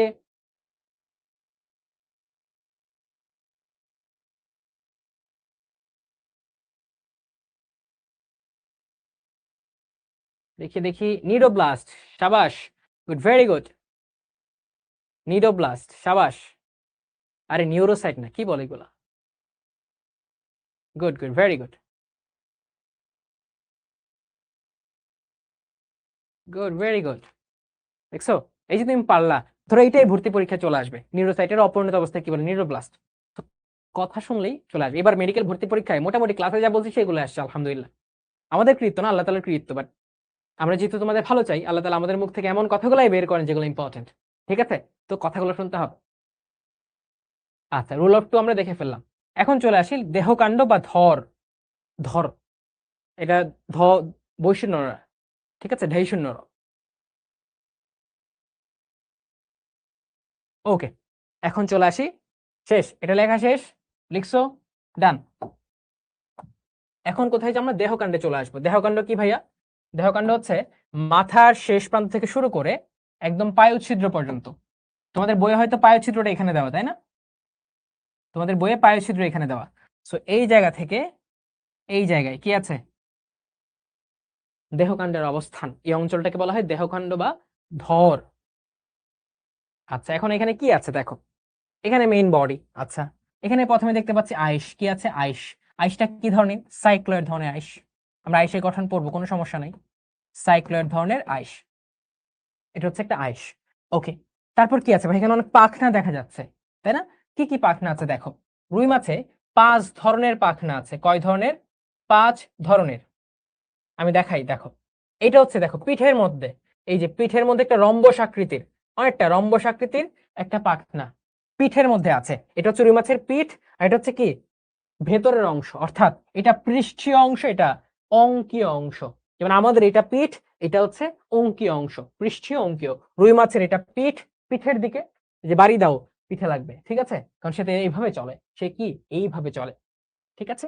ওকে, আর এটা কি? এটা হচ্ছে অঙ্কীয় অংশ। এই পিঠের দিকে দেখো একটা পাখনা আছে মোটামুটি বড়, এটা হচ্ছে পৃষ্ঠীয় পাখনা। পিঠে আছে তাই পৃষ্ঠীয় পাখনা। কোন পাশে? ডরসাল পাশে আছে, তাই ডরসাল ফিন। পৃষ্ঠীয় পাখনা বা ডরসাল ফিন এইটা। তারপরে খেয়াল করো, এই যে তার বুকে খেয়াল করো, এই যে বুকের মধ্যে দুই পাশে দুইটা পাখনা, এই যে একটা পাখনা, এটা একটা পাখনা। এটা কি ভাইয়া? বক্ষীয় পাখনা। কি ভাইয়া? বক্ষীয় বা বক্ষ পাখনা। এটা হচ্ছে বুকে যেহেতু আছে, এই যে মাথা, মাথার পরে কি? বুক, তাই না? তারপর হচ্ছে পেট। এই যে বুকে যেহেতু আছে দুইটা পাখনা, এটা হচ্ছে বক্ষ পাখনা। কি ভাইয়া? বক্ষ পাখনা। কারণ পৃষ্ঠীয় পাখনা দেখলাম এবং বক্ষে থাকা বক্ষ পাখনা দেখলাম। তারপর কি? এই যে বুকের পরে কি আছে? পেট আছে, উদর আছে। এইখানে যে পাখনাগুলা থাকবে সেগুলা কি? সেগুলো হচ্ছে তোমার শ্রোণী পাখনা। কি ভাইয়া? শ্রোণী পাখনা। অর্থাৎ বলতে পারো কোমর, এই যে কোমর পড়ছো না, কোমর শ্রোণী চক্র, পেট এবং নিচের অংশের সন্ধিস্থল শ্রোণী। সো এই দুইটা হচ্ছে শ্রোণী পাখনা, যেটা পেটের নিচের দিকে থাকে। কি ভাইয়া? শ্রোণী পাখনা। শ্রোণী পাখনা মানে পেলভিক ফিন, শ্রোণী পাখনা, এই যে শ্রোণী পাখনা। তারপর খেয়াল করো, তুমি আরো নিচের দিকে দাও, তখন কি যে পায়ুপথের এখানে পায়ুপথ বা পায়ু ছিদ্রের এখানে কি আছে, একটা পাখনা আছে না, এটা হচ্ছে কি পায়ু পাখনা। কি ভাইয়া, এটা হচ্ছে পায়ু পাখনা বা অ্যানাল ফিন। তারপরে একদম লেজের দিকে কি আছে, লেজের দিকে আছে ভাইয়া পুচ্ছ পাখনা, সব থেকে বড় পাখনা পুচ্ছ পাখনা, যেটা রুই মাছের প্রধান চলনশীল অঙ্গ। আর পৃষ্ঠীয় পাখনা কি করে, এরকম এরকম ব্যালেন্স ঠিক রাখে, তার ডাইরেকশন চেঞ্জ করে, ঠিক আছে। আর আইসটা কি করে, আইসটা হচ্ছে তার প্রধান আত্মরক্ষাকারী অঙ্গ, তাকে সব ধরনের আঘাত থেকে রক্ষা করে কে, আইস। আইস আঘাত থেকে রক্ষা, আইস আঘাত থেকে রক্ষা। পুচ্ছ পাখনা এভাবে নাড়ায় নাড়ায় চলবে, অর্থাৎ প্রধান চলনশীল অঙ্গ। ব্যালেন্স রক্ষা করবে কি, সবগুলা পাখনায় ব্যালেন্স রক্ষা করে, বাট পৃষ্ঠীয় পাখনাটা সব থেকে বেশি ব্যালেন্সিং এ হেল্প করে। কি ভাইয়া, ব্যালেন্সিং এ হেল্প করে এবং দিক পরিবর্তন করতে হেল্প করে। ধরো এইভাবে ঘুরে গেলে এদিকে চলে যাবে, এইদিকে ঘুরে গেলে এদিকে চলে যাবে। তোমরা নৌকা চালাইছো তখন দেখো স্টিমারে তারা কি যেন একটা রশি ধরে রাখে বা কাঠি ধরে রাখে, এটা এভাবে ঘুরায় নৌকা ওইদিকে যায়, এভাবে ঘুরায় নৌকা ওইদিকে যায়, অর্থাৎ কি করে, ডাইরেকশন চেঞ্জ করে পৃষ্ঠীয় পাখনা দিয়ে। তাহলে 5 রকমের পাখনা আমরা কোথায় দেখতে পেয়েছি, দেহকাণ্ডে দেখতে পেয়েছি 5 রকমের পাখনা। চলো আমরা এখানে লিখে ফেলি 5 রকমের পাখনা কি কি আছে। সবার উপরে পিঠে পৃষ্ঠীয় পাখনা, আমার সাথে সাথে লিখো, পাখনা খুবই ইম্পর্টেন্ট রুই মাছের, এমসিকিউ এর জন্য, বোর্ড পরীক্ষা, অ্যাডমিশন সব জায়গায়। পৃষ্ঠীয় পাখনা ইংলিশটা কি, হ্যাঁ ডর্সাল ফিন, ঠিক আছে। তারপর আছে পুচ্ছ পাখনা, পুচ্ছ পাখনা, ঠিক আছে, পুচ্ছ পাখনা। কডাল ফিন, এই যে কডাল ফিন, কোনটা ভাইয়া, এটা হচ্ছে পুচ্ছ পাখনা। এখন খেয়াল করো, এই পুচ্ছ পাখনার মাঝখান বরাবর তুমি যদি একটা রেখা টানো, এটা কি প্রতিসম হইলো না, প্রতিসম হইলো না, যে এই পাশেও এক সমান এই পাশে এক সমান, এরকম প্রতিসম পাখনাগুলোকে আমরা কি বলেছিলাম, হোমোসার্কাল, মনে পড়ে। সো এটা হচ্ছে হোমোসার্কাল ধরনের পুচ্ছ পাখনা। তোমরা পড়েছিলে অ্যাক্টিনোপটেরিজিতে হোমোসার্কাল ধরনের পুচ্ছ পাখনা পাওয়া যায়। আমাকে একটু কমেন্টে জানাও তো, হেটারোসার্কাল এবং ডাইফিসার্কাল এই ধরনের পুচ্ছ পাখনা কোথায় পেয়েছিলাম, হেটারোসার্কাল এবং ডাইফিসার্কাল। হেটারোসার্কাল ছিল এরকম, এই যে এটা হচ্ছে হেটারোসার্কাল, আর ডাইফিসার্কাল ছিল এরকম, এটা ছিল ডাইফিসার্কাল, এটা হচ্ছে হেটারোসার্কাল। দেখো উপরে নিচে সমান না, মধ্যখান বরাবর রেখা আঁকলে সমান পাওয়া যায় না, তাই না। সো ডাইফিসার্কাল এবং হেটারোসার্কাল পুচ্ছ পাখনা কোথায় কোথায় ছিল, তানজিম বলছে, নট মি স্টুডেন্ট, শার্ক অর্থাৎ কন্ড্রিকথিসে হেটারোসার্কাল পাওয়া যাইত, আর সার্কোপটেরিজি, ভেরি গুড, সার্কোপটেরিজিতে পাওয়া যেত কি ডাইফিসার্কাল। Good, very good. তোমরা পারো না কে বলছে ভাই, তোমরা তো সবাই সবকিছু পারো। গুড, ভেরি গুড, সাবাস। তোমার তো এখনই মেডিকেল জন্য পড়ায় ফেলা উচিত, সবাই সবকিছু পারতেছো। ওকে, তারপর চলে আসো, বক্ষ পাখনা ছিল কি ভাইয়া, বক্ষ পাখনা ছিল, আরেকটা ছিল পায়ু পাখনা, পায়ু পাখনা বা অ্যানাল ফিন।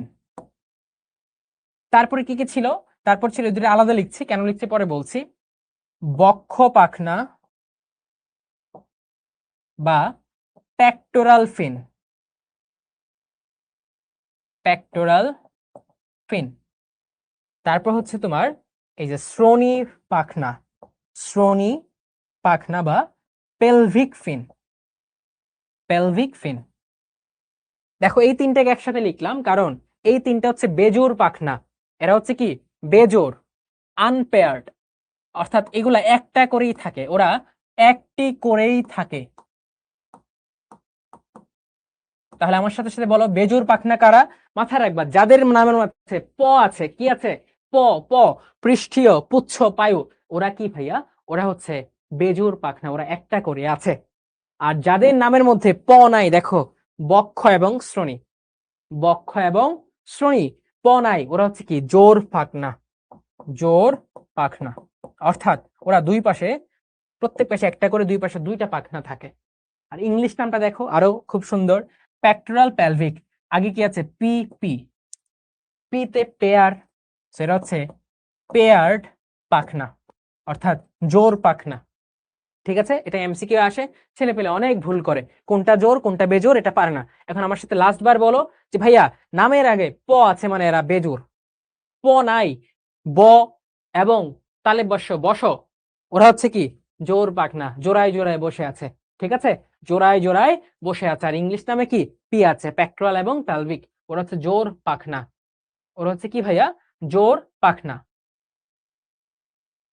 আচ্ছা, এখন কাজগুলো একটু বলে দেই। এই বক্ষ পাখনা কি করে জানো? বক্ষ পাখনা হচ্ছে তল পরিবর্তন করে। ধরো উপরের লেয়ারে ছিল, হঠাৎ করে নিচের লেয়ারে চলে আসে, তারপর উপরের লেয়ারে চলে যায়, অর্থাৎ লেয়ার পানির তল পরিবর্তন করে সাঁতরাতে হেল্প করে কাকে? রুই মাছকে। কে? বক্ষ পাখনা। এই পৃষ্ঠীয় পাখনা কি করে? দিক পরিবর্তন করে। কি করে ভাইয়া? দিক পরিবর্তন করে। কি করে? ডাইরেকশন চেঞ্জ করে। আর এই যে পুচ্ছ পাখনা, এটা হচ্ছে সব থেকে প্রধান চলনশীল অঙ্গ, প্রধান চলন অঙ্গ, প্রধান চলন অঙ্গ। লিখছো? লিখছো কিনা?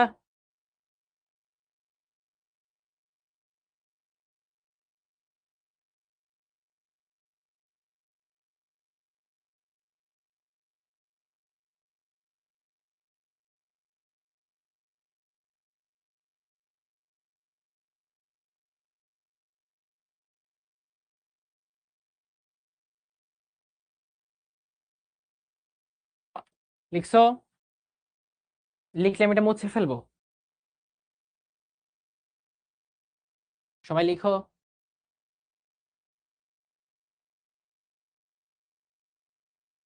ওকে, দেখছো ক্লাসের পরে ক্লাসের পর তোমরা কেন এত ভয় পাও? পিয়ারলেস মেথডে বায়োলজি পড়ায় ভয়ের না, জয়ের। ঠিক আছে, গুড, ভেরি গুড, সাবাস। হ্যাঁ, পুচ্ছ পাখনাও দেহকাণ্ডের অংশ। না না, ওটা হচ্ছে তোমার লেজের অংশ।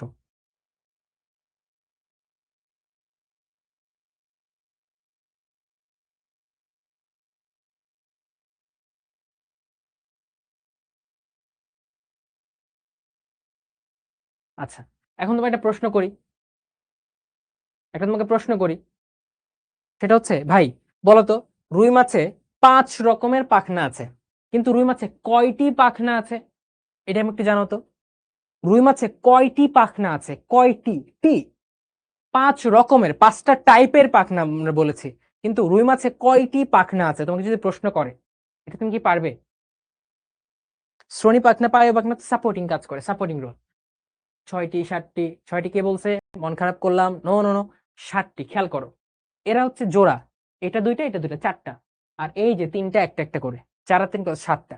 সো খেয়াল করতে হয় পরীক্ষা প্রশ্ন যদি আসে কয় রকমের পাখনা, তুমি বলে 5 রকমের পাখনা। কয় রকমের? 5 রকমের। যদি বলে কয়টি পাখনা, তুমি বলবে 7টি পাখনা। ঠিক আছে, ওকে। আমি একটু পানি খেয়ে নিই মাই ডিয়ার স্টুডেন্টস, তোমরা লিখে ফেলো ইন দ্য মিন টাইম।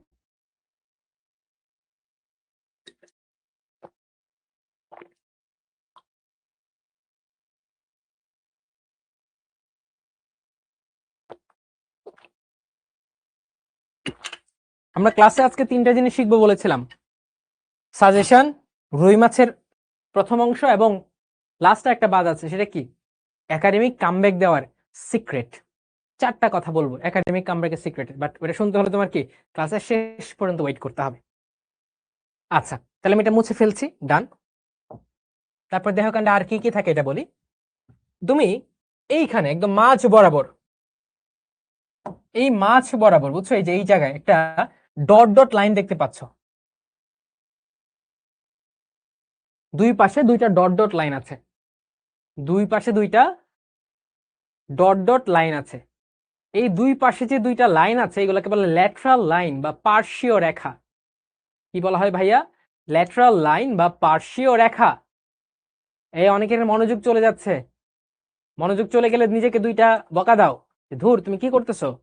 তোমার জীবনের সব থেকে ইম্পর্টেন্ট ক্লাস হচ্ছে এখন, মানে যখন যে ক্লাসটা হয় সেটাই সব থেকে ইম্পর্টেন্ট ক্লাস হচ্ছে জীবনে। তখন দেখবে সব ক্লাসের পর সব ক্লাস পড়তে পারছো, আক্ষেপ থাকবে না, অপূর্ণতা থাকবে না। সো নিজেকে বকা দিয়ে আবার মনোযোগ ধরে নিয়ে আসো, মনোযোগকে ধরে নিয়ে আসো। মন বসে না পড়ার টেবিলে, এরকম চলা যাবে না। ঠিক আছে, মনকে বসায় থাকে পড়ার টেবিলে, না বসলে দাঁড়ায় থাকতে হবে, বুঝছো? আচ্ছা, সবাই কামব্যাক দাও, কামব্যাক দাও, মনোযোগের কামব্যাক দাও আগে, তখন দেখবো অটোমেটিক্যালি একাডেমিক কামব্যাক হয়ে গেছে।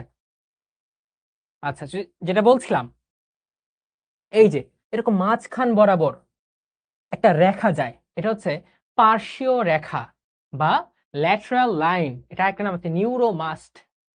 বুঝছো? লিখে রাখো, পার্শ্বীয় রেখা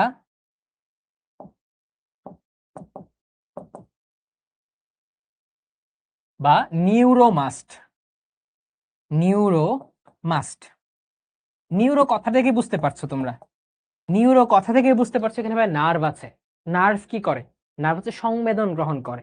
তোমার এখানে গরম লাগছে নাকি ঠান্ডা লাগছে, ঠিক আছে, তুমি জিহ্বায় টেস্ট করতে পারছো কোনটা ভালো কোনটা খারাপ, কোনটা টেস্টি কোনটা হচ্ছে একদম পচা, ঠিক আছে, কোনটা হোস্টেলের ডাল কোনটা মায়ের হাতের ডাল, ঠিক আছে, কোন জায়গায় তোমার সুগন্ধি পাচ্ছ, কোন জায়গায় বাজে গন্ধ পাচ্ছ, কোন জায়গায় ময়লা, কোন জায়গায় তোমার আলটিমেটলি ভালো পরিবেশ, তুমি বুঝতে পারো তোমার সংবেদনশীলতার মাধ্যমে, নার্ভের মাধ্যমে। ঠিক একইভাবে রুই মাছের তো বোঝা উচিত সে খারাপ পানিতে যাচ্ছে নাকি ভালো পানিতে। পচা পানিতে গেলে তো কয়েকদিন পর এমনিতেই মারা যাবে, তাই না? সো ভালো পানি চুজ করতে হবে। কোন পানির অক্সিজেন ঘনমাত্রা বেশি তাকে জানতে হবে, কারণ সে তো পানিতে দ্রবণে অক্সিজেন গুলাই নেয়। কোন পানিতে জৈব পদার্থ বেশি আছে, খাইতে পারবে ভালো, সেগুলো তার অ্যাসেস করতে হবে।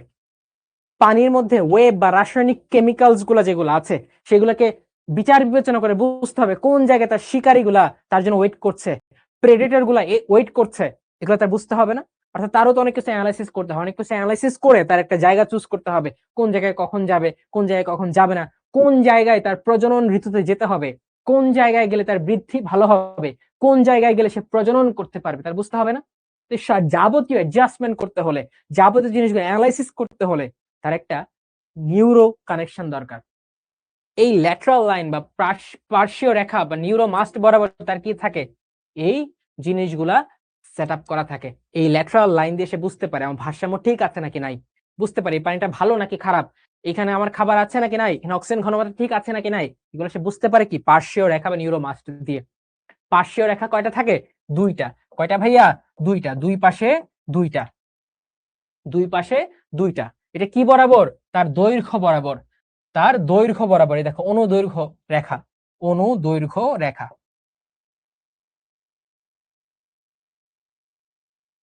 ঠিক আছে। তাহলে পার্শ্বীয় রেখা কয়টা ভাইয়া? দুইটা। কয় পাশে? দুই পাশে। কি করে ভাইয়া? সেটা তার নিউরোমাস্ট যেহেতু অপর নাম, সেটা সবকিছু অ্যানালাইসিস করে, সবকিছু সংবেদন তাকে দেয়, কোন জায়গায় থাকতে হবে কোথায় থাকা যাবে না সেটা সে বুঝতে পারে এই পার্শ্বীয় রেখা দিয়ে, ঠিক আছে। ওকে, তারপর আমরা আরেকটা জিনিস পড়বো, সেটা হচ্ছে ভাই রুই মাছের কিছু ছিদ্র আছে। কি ভাইয়া? কিছু ছিদ্র আছে, এটা লিখছো। পার্শ্বীয় রেখা নিউরোমাস্ট লেখা শেষ। এখন তার কিছু ছিদ্র আছে। আরে কই গেল? তার কিছু ছিদ্র আছে, দাঁড়াও, আমরা এগুলা পড়ে ফেলতেছি, কোনো টেনশন নিও না, বুঝছো? তুমি খালি পড়ো ভাই, তুমি খালি পড়ো, কোনো টেনশনের কিছু নাই, বাকি জিনিসগুলো আমি দেখতেছি ইনশাল্লাহ।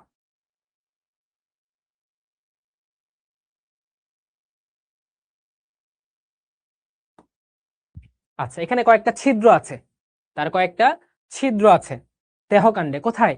দেহকাণ্ডে। এই যে এইসব জায়গায় তিনটা ছিদ্র আছে। মাথায় রাখবা পা জরে, এভাবে মনে রাখবা। কি? পা জরে, এভাবে মনে রাখবা। পা জরে। প্রথমটা হচ্ছে পায়ু ছিদ্র। কি ভাইয়া? পায়ু ছিদ্র। তারপর হচ্ছে জ, জনন ছিদ্র। তারপর হচ্ছে রেচন ছিদ্র। পায়ু ছিদ্র, জনন ছিদ্র, রেচন ছিদ্র। সো কিভাবে মনে রাখবো? পা জরে, পা জ রে। দেহকাণ্ডে তিনটা ছিদ্র আছে। কি ভাইয়া? তিনটা ছিদ্র আছে। কি? পায়ু ছিদ্র, পাতে হচ্ছে পায়ু ছিদ্র, যেটা পর্যন্ত কি আমাদের দেহকাণ্ড বিস্তৃত। জতে জনন ছিদ্র, আর রেতে কি? রেচন ছিদ্র। তাহলে দেহকাণ্ডে কয়টা ছিদ্র ভাইয়া? তিনটা ছিদ্র। কোন দিকে? এই যে পেটের দিকে, মানে ভেতরের দিকে, অঙ্কীয় দিকে। কোন দিকে? অঙ্কীয় দিকে, অঙ্কীয় দিকে, ঠিক আছে, অঙ্কীয় দিকে। কি কি ভাইয়া সিকোয়েন্সটা? সবার মাথা থেকে যদি শুরু করি, সবার প্রথমে পাবো পায়ু ছিদ্র, পা, তারপর হচ্ছে জনন ছিদ্র, এবং রেচন ছিদ্র, ঠিক আছে। পায়ু ছিদ্র, জনন ছিদ্র, রেচন ছিদ্র। রেচন ছিদ্র দিয়ে কি মূত্র বিসর্জন, পায়ু ছিদ্র দিয়ে মলমূত্র বিসর্জন, ঠিক আছে। আর হচ্ছে জনন ছিদ্র দিয়ে কি তার শুক্রাণু ডিম্বাণু এগুলা পাস করবে, ঠিক আছে। পা জ রে, পায়ু জনন রেচন ছিদ্র। ক্লিয়ার? কই থাকবে? অঙ্কীয় দেশে থাকবে। কয়টা ছিদ্র? 3টা। কোন অঞ্চলে? দেহকাণ্ডের মধ্যে। কোনটা ভাইয়া? দেহকাণ্ডের মধ্যে। ক্লিয়ার? লিখেছো তোমরা? মনে থাকবে কোনটা আগে কোনটা পরে?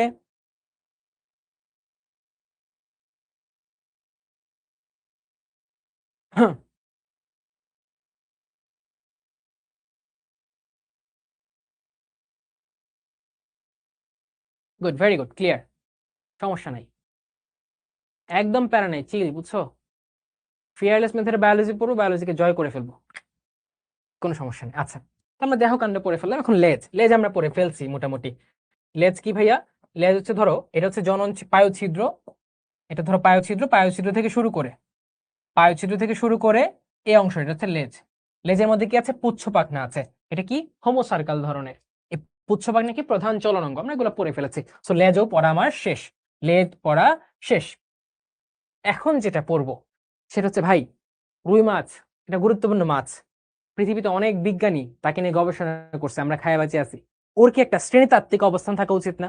সে কোথায় আছে, কোন কিংডম আছে, এটা আমার জানা উচিত না? অবশ্যই উচিত, এটা তোমার ফরজ, জানা ফরজ। ভাই রুই মাছটা এত ইম্পর্টেন্ট মাছ, এটা শ্রেণীতাত্ত্বিক অবস্থান কোথায় সেটা আমাকে জানতে হবে, সেটা আমাকে জানতে হবে।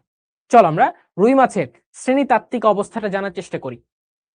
সব আমার সাথে লিখ, অর্থাৎ রুই মাছকে তুমি শ্রেণীবিন্যাস করলে কি কি করবা, কিভাবে কিভাবে শ্রেণীবিন্যাস করবে সেটা জানতে হবে। চলো, প্রথমে কি করতে হবে? আমার কিংডম লিখতে হয়। কিংডম, আমাকে বলো তো রুই মাছ কোন কিংডমে আছে, দেখি তো তোমরা পারো কিনা। এটা কি জড় পদার্থ নাকি জীব? বলো, এটা জড় নাকি জীব? এটা হচ্ছে এনিমেলিয়া কিংডমে আছে, তাই না? এনিমেলিয়া কিংডম, কারণ কি এটা প্রাণী, এটা হচ্ছে প্রাণী। Good, very good. কিংডমের পরে তোমার ট্যাক্সোনমি তো পড়েছো, শ্রেণীবিন্যাস বিদ্যা, তাই না? খুব ভালো করে পড়েছো। তারপর লিখতে হয় ফাইলাম। কি লিখতে হয়? ফাইলাম লিখতে হয়, মানে পর্ব। এটা কোন পর্বের অন্তর্ভুক্ত আমাকে বলো, এটা কোন পর্বের অন্তর্ভুক্ত? কর্ডাটা, কারণ ভ্রূণাবস্থায় তার নটোকর্ড আছে। কি আছে? নটোকর্ড আছে, তাই এটা হচ্ছে কর্ডাটা পর্বের অন্তর্ভুক্ত। তোমরা চ্যাপ্টার 1 পড়েছো, চ্যাপ্টার 1 আমার থেকে বস হয়ে গেছো তোমরা, যে কর্ডাটার আবার সাব ফাইলাম আছে, উপপর্ব আছে। কি কি জানো ভাইয়া? ইউরোকর্ডাটা, তারপর ভার্টিব্রাটা, আরেকটা কি? সেফালোকর্ডাটা, ইউরোসেফালোভার্টিব্রাটা, তাই না? আর এই যে রুই মাছের এই পৃষ্ঠ বরাবর কি নটোকর্ডটা ভার্টিব্রা বা মেরুদণ্ডে পরিণত হয়, এই জন্য এটার সাব ফাইলাম, সাব ফাইলাম হচ্ছে কি ভার্টিব্রাটা। তাই রুই মাছটা কি ভার্টিব্রেট, ঠিক আছে। গুড, ভেরি গুড, সাবাস। আনসার করতে থাকো, আনসার করলে মনোযোগ ধরে রাখতে পারবা। তারপর কি ভাইয়া? সাব ফাইলামের পর আমার শ্রেণী লিখতে হয়। কি লিখতে হয়? শ্রেণী বা ক্লাস লিখতে হয়। এখন তো তোমরা জানো রুই মাছের মাছটা হচ্ছে রশ্মিময় পাখনা যুক্ত এবং অস্থিময়, তার অস্থি আছে এবং পাখনার মধ্যে কি আছে? রশ্মি আছে। এটাকে আমরা বলবো অ্যাক্টিনোপটেরিজি, অ্যাক্টিনোপটেরিজি। কেন? রশ্মিময় পাখনা, রশ্মিময় পাখনা। এটা হচ্ছে ক্লাস। ক্লাসের পরে শ্রেণীর পরে কি লিখতে হয়? শ্রেণীর পরে লিখতে হয় বর্গ বা অর্ডার। এটা কোন বর্গ বা অর্ডারে আছে বলতো? আছে সাইপ্রিনিফর্মস, সাইপ্রিনিফর্মস। কেন ভাইয়া সাইপ্রিনিফর্মস? এমনি তো রাখে নাই, একটু আগে আমরা বলেছি মনে হচ্ছে নিউরোমাস্ট বা পার্শ্বীয় রেখা, পার্শ্বীয় সংবেদনশীল রেখা আছে। এই পার্শ্বীয় রেখা থাকার কারণে এটাকে বলা হয় সাইপ্রিনিফর্মস এর আন্ডারে। তাহলে আমার বর্গ গেল, অর্ডার গেল। তারপর কি আছে? বর্গের পরে হচ্ছে তোমার ফ্যামিলি, গোত্র। সে কোন গোত্রে আছে? গুড, গোত্রের পরেই কি লাগাইতে হয়? IDAE, এই 4টা লেটার গোত্রের পরে লাগাইতে হয়, তাই না? তাই তার গোত্র হচ্ছে সাইপ্রিনিডি। কি ভাইয়া? Cyprinidae, Cyprinidae. কেন বলো তো ভাইয়া এটার গোত্র সাইপ্রিনিডি? এটা ফ্যামিলি, বা গোত্র সাইপ্রিনি, কারণ তার কর্তন আল আছে, সে তো ঘাস খায় তাই না, শাক তো খায়, শাক কি কেটে কেটে খাইতে হয় না, যেন ফুলকা রেকার আছে, বুঝছো, ফুলকা রেকার আছে, এগুলো দিয়ে কেটে কেটে সে খায়, ছেঁকে ছেঁকে সে খায়, ঠিক আছে।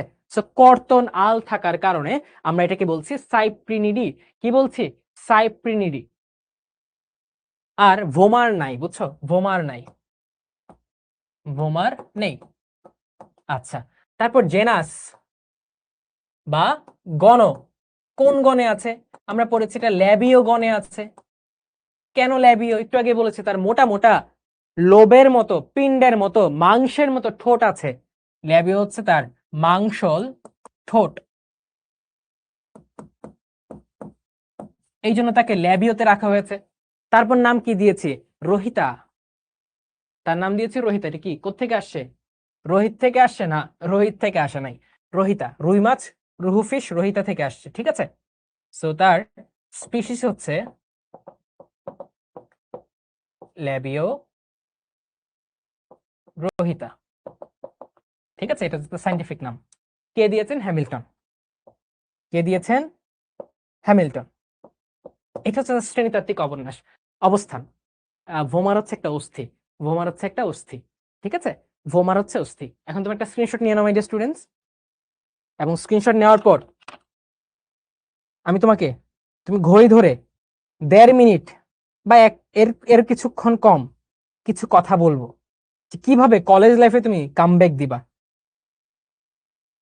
ওই কথা যদি কেউ মানতে পারো, খুব সিম্পল ভাবে বলে দিব, ইনশাল্লাহ তুমি দেখবে 1 মাস পর, 2 মাস পর তোমার অবস্থার উন্নতি হচ্ছেই হচ্ছেই হচ্ছেই। আগে এটা স্ক্রিনশট নিয়ে নাও। ভাই আপনার গ্রামের বাড়ি কোথায়, কিশোরগঞ্জ, আমি গিয়েছিলাম কয়েকদিন আগে কিশোরগঞ্জ, আজকে আসলাম কিশোরগঞ্জ থেকে।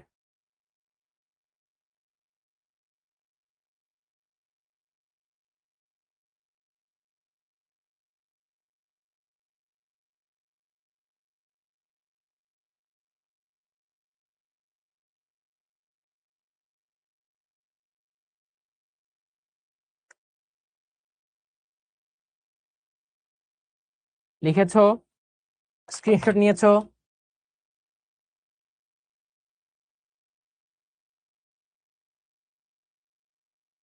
নিয়েছো স্ক্রিনশট।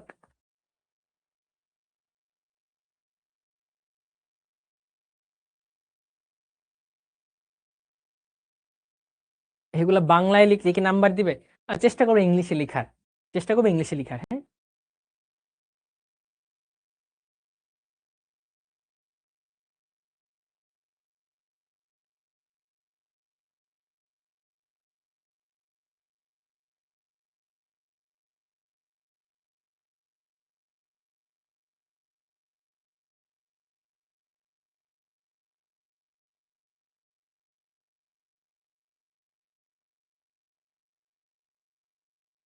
শিখতে থাকলে তোমার অন্য কোথাও প্রাইভেট পড়া লাগবে না ইনশাল্লাহ, ঠিক আছে।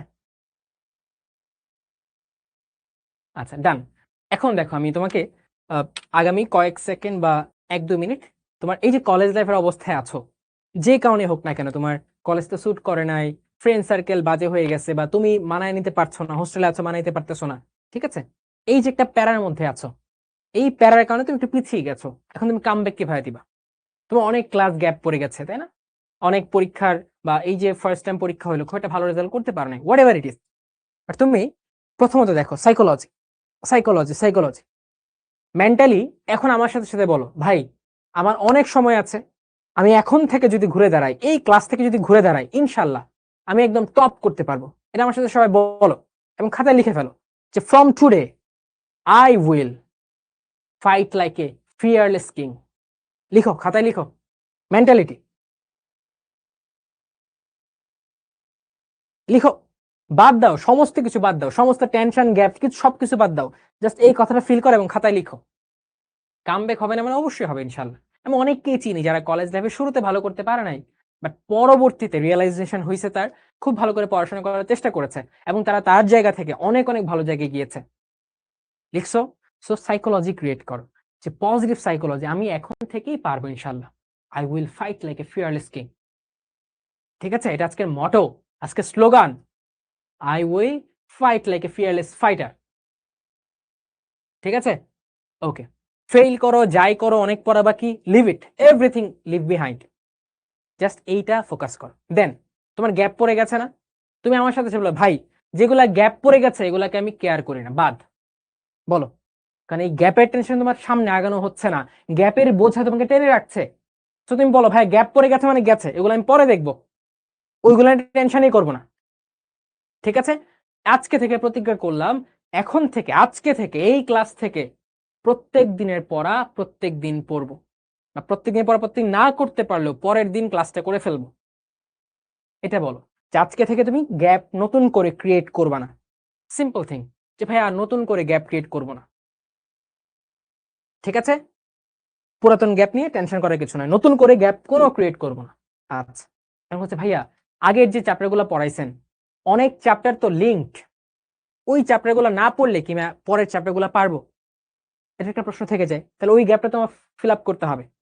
তাহলে কি তুমি চেষ্টা করবা যে নতুন যে পড়াগুলো পড়ছো, স্যারা তো বলে দেয় যে এই পড়াটার বেসিক পারতে হলে আমরা আগের ক্লাসে বা অত নম্বর চ্যাপ্টারে পড়াইছিলাম, যেমন ধরো আমি এখানে পড়াইছি homocercal, diphycercal, heterocercal, এগুলো বলে দিয়েছে যে প্রথম চ্যাপ্টারে আমরা অ্যাক্টিনোপটেরিজি, কন্ড্রিকথিস এবং সার্কোপটেরিজিতে এই জিনিসগুলো পড়েছিলাম, বা শ্রেণীবিন্যাসকরণ যে বিদ্যাটা আছে, এটা যে ফিলোসফি, এটা যে মেইন প্রিন্সিপালস, সেগুলো প্রথম অধ্যায়ে পড়েছিলাম। তাহলে তুমি কি বুঝলা যে এই চ্যাপ্টারটা পড়তে হলে আমার আগের যে গ্যাপ আছে গ্যাপ থেকে মাত্র 2টা টপিক পড়তে হবে। সো ওই 2টা টপিক তুমি ভালো করে পড়ে ফেলবা। ঠিক আছে, সব পড়ার দরকার নেই, সব গ্যাপ বাদ দাও, যে টপিকগুলো লাগবে এখনকার জন্য সেই টপিকটা একটু কষ্ট করে, কম ঘুমিয়ে, ছুটির দিনে কম আড্ডা দিয়ে, কম ফেসবুকিং করে, অফলাইনে গিয়ে আড্ডাবাজি কম করে, অনলাইনে চ্যাটিং, ঠিক আছে, টেক্সটিং, এগুলা কম করে, ভিডিও গেমস কম খেলে তুমি ওই টাইমটা দিবে এবং ওই গ্যাপটা ফিল আপ করার অল্প অল্প করে চেষ্টা করবে। ঠিক আছে, এবং রেগুলার 3 থেকে 4 ঘন্টা সেলফ স্টাডি করবে, কলেজ বাদ দিয়ে, শিখর ক্লাস বাদ দিয়ে। এই যে এই কথাগুলা বললাম, এই কথাগুলাই ফোকাস করো, ইনশাল্লাহ তুমি লিখে রাখো, 2 থেকে 3 মাস পর তুমি বলে ভাই আপনার কথাটা শুনেছিলাম, আমার অবস্থা উন্নতি হয়েছে, মনে হচ্ছে আমাকে দিয়ে কিছু সম্ভব। এই যে স্কুল লাইফের একটা গ্লোরি নিয়ে কলেজে আসছি, কলেজে এসে মনে হচ্ছিল যে কিছু পারবো না, বাট এখন আমি ফিল করতে পারছি I am back in my old form. স্কুলে যেমন টপ ছিলাম, টপার ছিলাম, ভালো করেছি, এখন আমি এখানে টপার হতে পারবো, তোমার একটা ফিল হবে। ঠিক আছে,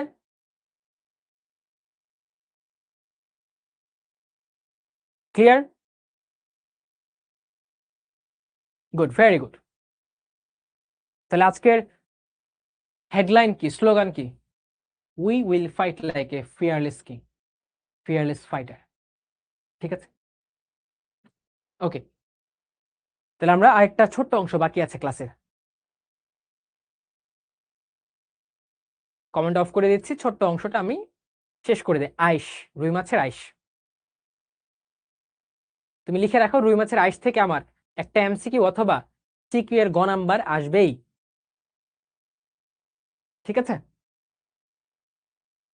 আমরা এটা সরাই ফেললাম, এখন রুই মাছের আইসে চলে যায়, আসো।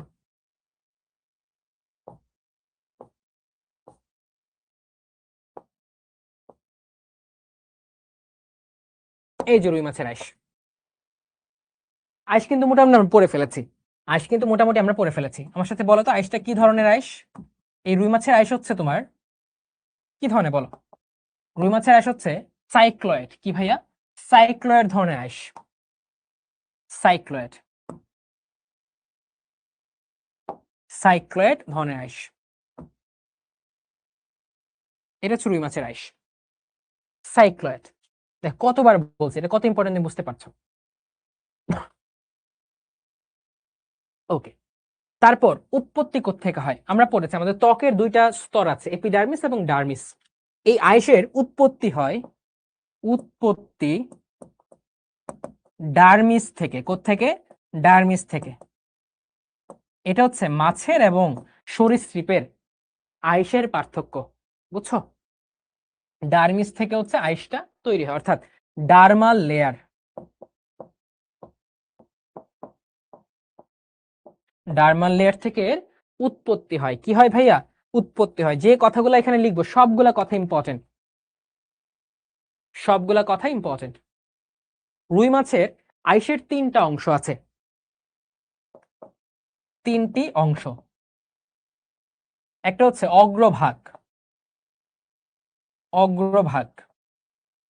একটা হচ্ছে পশ্চাৎভাগ, আরেকটা হচ্ছে পার্শ্বীয় ভাগ।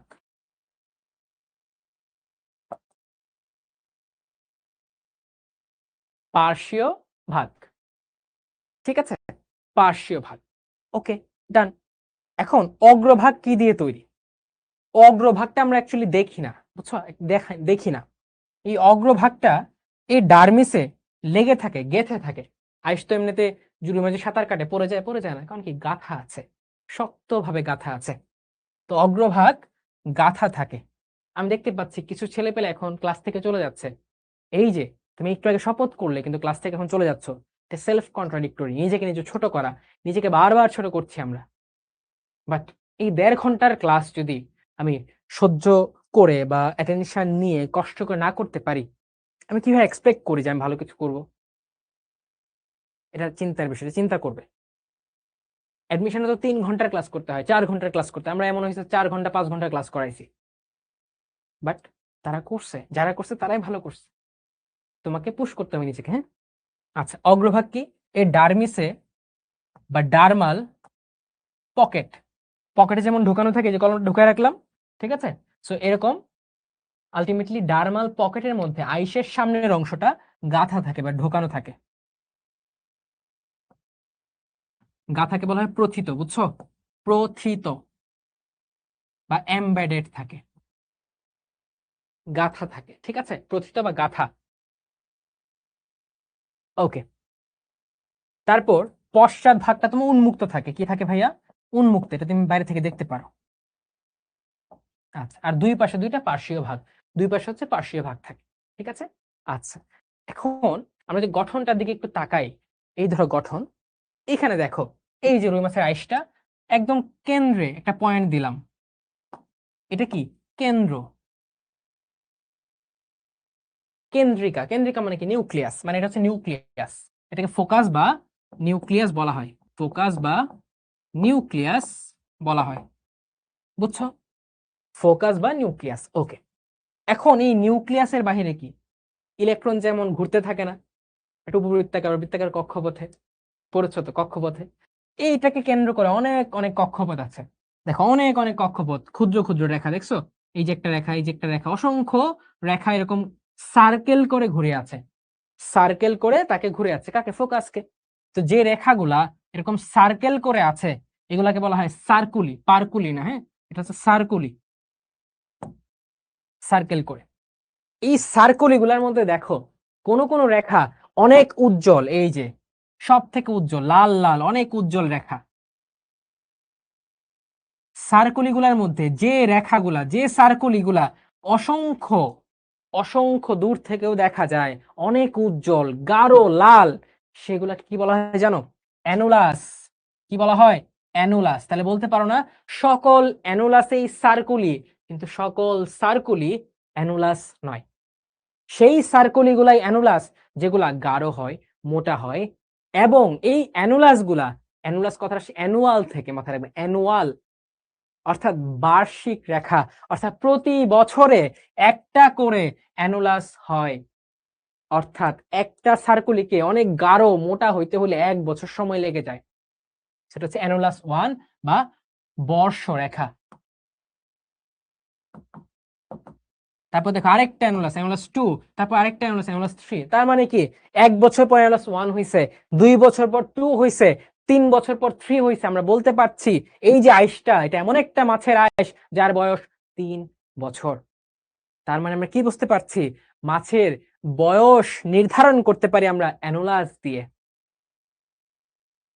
আবার এই অ্যানুলাসের গাঢ়ত্ব, রংটা কত স্পষ্ট, কত সিলভার কালার, কত খয়েরি কালার, এটাতে বোঝা যায় মাছটা কতটা পরিপুষ্ট, মাছ কি খাবার পাচ্ছে নাকি পাচ্ছে না, তার বৃদ্ধি হচ্ছে নাকি হচ্ছে না।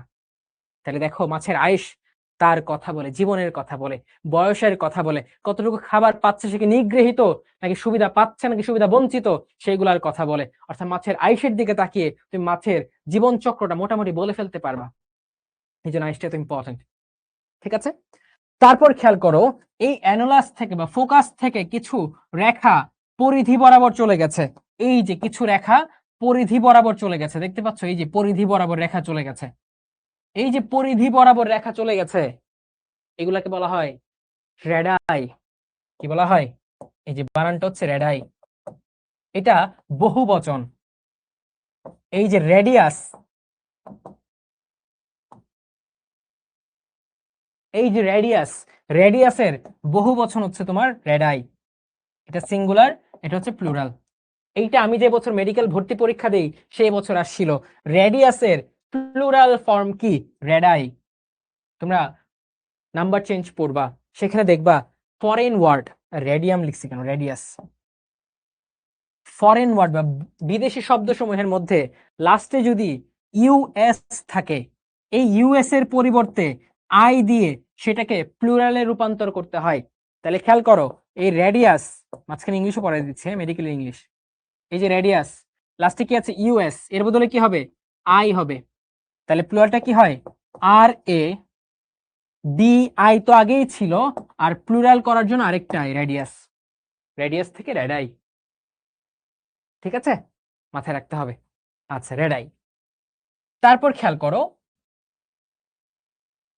এই যে সামনের অংশ সম্মুখ ক্ষেত্র যেটা প্রথিত থাকে, প্রথিত মানে গাথা অংশ, মাথায় রাখবা। প্রথিত মানে কি, গাথা অংশ, যেটা ডার্মাল পকেটে গাথা থাকে। তারপর এই যে সম্মুখ, এরপরে পশ্চাৎ যেটা উন্মুক্ত, তুমি বাহির থেকে যেটা দেখতে পাও উন্মুক্ত অংশ, আর দুই পাশে দুটো হচ্ছে পার্শ্ব অংশ। এটা হচ্ছে রুই মাছের আইস। এগুলো হচ্ছে কি ভাইয়া, রুই মাছের আইস। এটার কাজ কি, তার নরম মাংসল দেহটাকে প্রতিরক্ষা করা, রক্ষা করা। এটা হচ্ছে প্রধান প্রতিরক্ষাকারী অঙ্গ। আমাদের যেমন স্কিন আছে, এটাও অঙ্গ, একটা প্রতিরক্ষাকারী অঙ্গ। ঠিক আছে, এটা কি দিয়ে তৈরি দেখবা, শক্ত হয় এবং শুকাইলে কেমন শক্ত চুনের মতো গুঁড়া করলে পাওয়া যায়।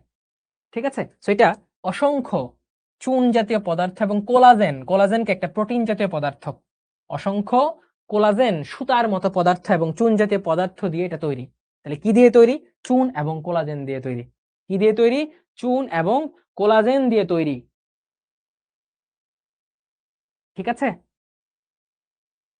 এই হচ্ছে রুই মাছের আইস। তাহলে দেখো মাই ডিয়ার স্টুডেন্টস, আমি আবার একটু রিক্যাপ করছি। রুই মাছের আইস থেকে আমি একে একে রিক্যাপ করাই দিই তোমাকে। প্রথমে কি আঁকবা তুমি, সেন্টার, এটা হচ্ছে ফোকাস, এটা হচ্ছে ফোকাস। ফোকাসের পর অসংখ্য কি থাকবে, সার্কলি থাকবে, অসংখ্য সার্কলি। এই যে সার্কলি গুলো আঁকছি, এই যে সার্কলি গুলো আঁকছি, এই যে সার্কলি গুলো আঁকছি। ঠিক আছে, এই সার্কলি গুলার মধ্যে কোন কোন সার্কলি থাকবে অনেক তীব্র লাল বর্ণের এবং পরিপুষ্ট মোটা। এগুলা কি বলবো, অ্যানুলাস বলবো। কি বলবো, অ্যানুলাস বলবো। কি বলবো, অ্যানুলাস বলবো। তারপর কি, এই যে এটা হচ্ছে পেছনের অংশ, আর এটা হচ্ছে কি ডার্মিসের প্রথিত গাথা অংশ। আর এইখানে তোমার কিছু রেখা চলে যাবে ফোকাস থেকে, এগুলা কি, রেডাই। তাহলে চলো লেবেলিং করি। এটা কি, রেডাই। এগুলা কি, সামনের অংশ, এটা গাথা থাকে কোথায়, ডার্মিসে, ডার্মাল পকেটে। এইটা কি, অ্যানুলাস। এইগুলা কি, সার্কুলি। এইটা কি, ফোকাস। এইটা কি, সেটা বাহির থেকে দেখতে পাও পশ্চাৎ অংশ। আর এইটা কি, এটা হচ্ছে পার্শ্বীয় অংশ। ক্লিয়ার মাই ডিয়ার স্টুডেন্টস, লেভেলিং করতে পারবা?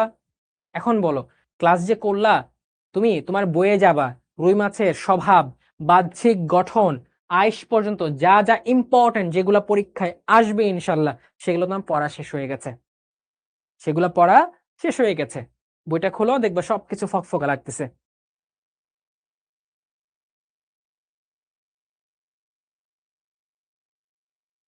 হ্যাঁ, টপার ছিলাম। হ্যাঁ, স্কুলে আমরা টপার ছিলাম। ওই মনোভাবটা জায়গায় তোলা, এখন আমরা টপার হইতে পারবো কেন, আগেই ভেঙে যাও। মাত্র 2-3 মাস সময় গিয়েছে, এখন ভেঙে গেলে চলবে? এখন অনেক সময় আছে। তোমার পরীক্ষা 27 সালে, এই সময়টা কাজে লাগাইলে অনেক কিছু করা সম্ভব। বাট অনেক সময় আছে, এই ভেবে আর লুজ দেওয়া যাবে না। তোমার দেয়ালে পিঠ ঠেকে গেছে, এখন থেকে কি সামনে আগাইতে হবে। জনন ছিদ্র, রেচন ছিদ্র লেজের দিকে অংশ বলতে পারো, লেজের দিকে অংশ। ভোমার হচ্ছে একটা মুখমণ্ডলীয় অস্থি, ভোমার হচ্ছে মুখমণ্ডলীয় অস্থি। দাগানো বই দিব, সমস্যা নেই, টেনশনে কিছু নাই। বাট মাথায় রাখবো ভাইয়ার কথায় হচ্ছে দাগানো বই, ভাইয়ার কথায় হচ্ছে এমসিকিউ, ইনশাল্লাহ এগুলা পড়লে সবকিছু ওকে থাকবে। ক্লাস কি বুঝছো? ক্লাস বুঝলে কমেন্টে জানাও, না কমেন্টে প্রশ্ন করো, ক্লাস বুঝছো কি বুঝছো সেগুলো শিখবো যদি জানাবে, ঠিক আছে? ওকে। আর আমি আজকের তোমাদের মনের আগুনটা জ্বালায় দিলাম, তুমি যে পারবা সেটা বিশ্বাস করলাম। এবং আজকে স্লোগানটা দিয়ে দেই, লিখে রাখো, উই উইল।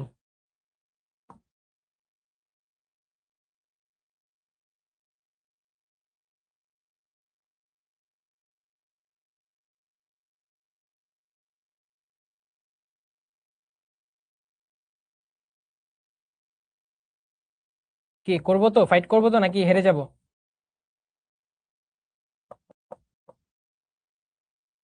করবো ফাইট। আচ্ছা আরেকটা হ্যাঁ বলে দেই, রুই মাছের আকারটা হচ্ছে এরকম তন্তু আকৃতির, এই যে মাকু আকৃতির, দেখো এরকম মাকু আকৃতির বা স্পিন্ডেল আকৃতির। আর ওদের যে স্রোতের সাথে যাতে বেড়ে খুব সহজে সাঁতার কাটতে পারে, এই জন্য এদের বলে স্ট্রিম লাইন্ড। কি বলা হয় জানো? Stream line. দেহটা হচ্ছে স্ট্রিম লাইন, ওর দেহ হচ্ছে স্ট্রিম লাইন, যাতে খুব সহজে স্রোতের সাথে সাঁতার কেটে যেতে পারে। স্ট্রিম লাইন ও মাকু আকৃতির দেহ, বুঝছো? এরকম দেখবা স্ট্রিম লাইন। গাড়িগুলা দেখবে এরকম থাকে কেন? যাতে বাতাসগুলো এসে সুন্দর করে বেশি ফ্রিকশন না করে চলে যায়। তরুই মাছের বডিটা এরকম থাকে। আলটিমেটলি ফ্রিকশন, বাধা, সান্দ্রতা খুব বেশি তার উপর কাজ করে না, এমনি এমনি চলে যায়। বাট রুই মাছ যদি এমনি হয়তো, আল্লাহ যদি এমন বানাইতো, দেখো এমনি এমনি যাওয়া লাগতো, বাট এখন এমনি খুব ইজিলি সুইম করে চলে যায়, বুঝছো?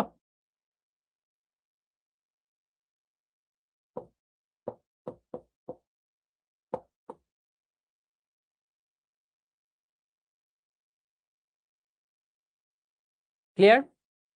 হ্যাঁ, সার্কুলি প্লুরাল, সার্কুলি প্লুরাল। সো আজকের ক্লাস এতটুকুই, নেক্সট ক্লাসে আবারও দেখা হবে। ভালো থাকো,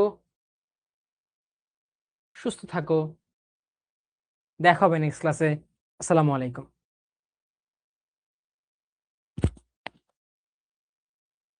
আচ্ছা, একজন বলছে এক্সামের পাশাপাশি কিভাবে ক্লাস করব। তোমার যখন এক্সাম চলবে তখন এক্সামটাকে প্রায়োরিটি দিবে, এক্সামের সিলেবাসটা ভালো করে শেষ করার চেষ্টা করবে, এবং ওই সিলেবাসের মধ্যে যে ক্লাসগুলো কমন পড়বে সেই ক্লাসগুলাই করবে। বাট তুমি যদি এক্সামও পড়ো না পড়ো, ক্লাসে চলে আসতে দেখবা এক্সামের টেনশনে ক্লাস করতে পারছো না। তো যে কোনো একটা ভালো করে করতে হবে। এবং আমি আমার তোমার জায়গায় থাকলে করতাম, এক্সামের প্রিপারেশনে খুব ভালো করে নিয়ে বা নেওয়ার চেষ্টা করে এক্সামটা দিতাম। এবং এক্সামের টাইমে কোন কোন ক্লাসগুলো আমার মিস গিয়েছে সেগুলো লিস্ট করে রাখতাম। এবং এক্সামের পর পরেই ঘুরতে যাওয়া বাদ দিয়ে টানা 2-3 দিনের মধ্যে সকাল থেকে রাত পর্যন্ত ওই ক্লাসগুলো শেষ করে ফেলতাম।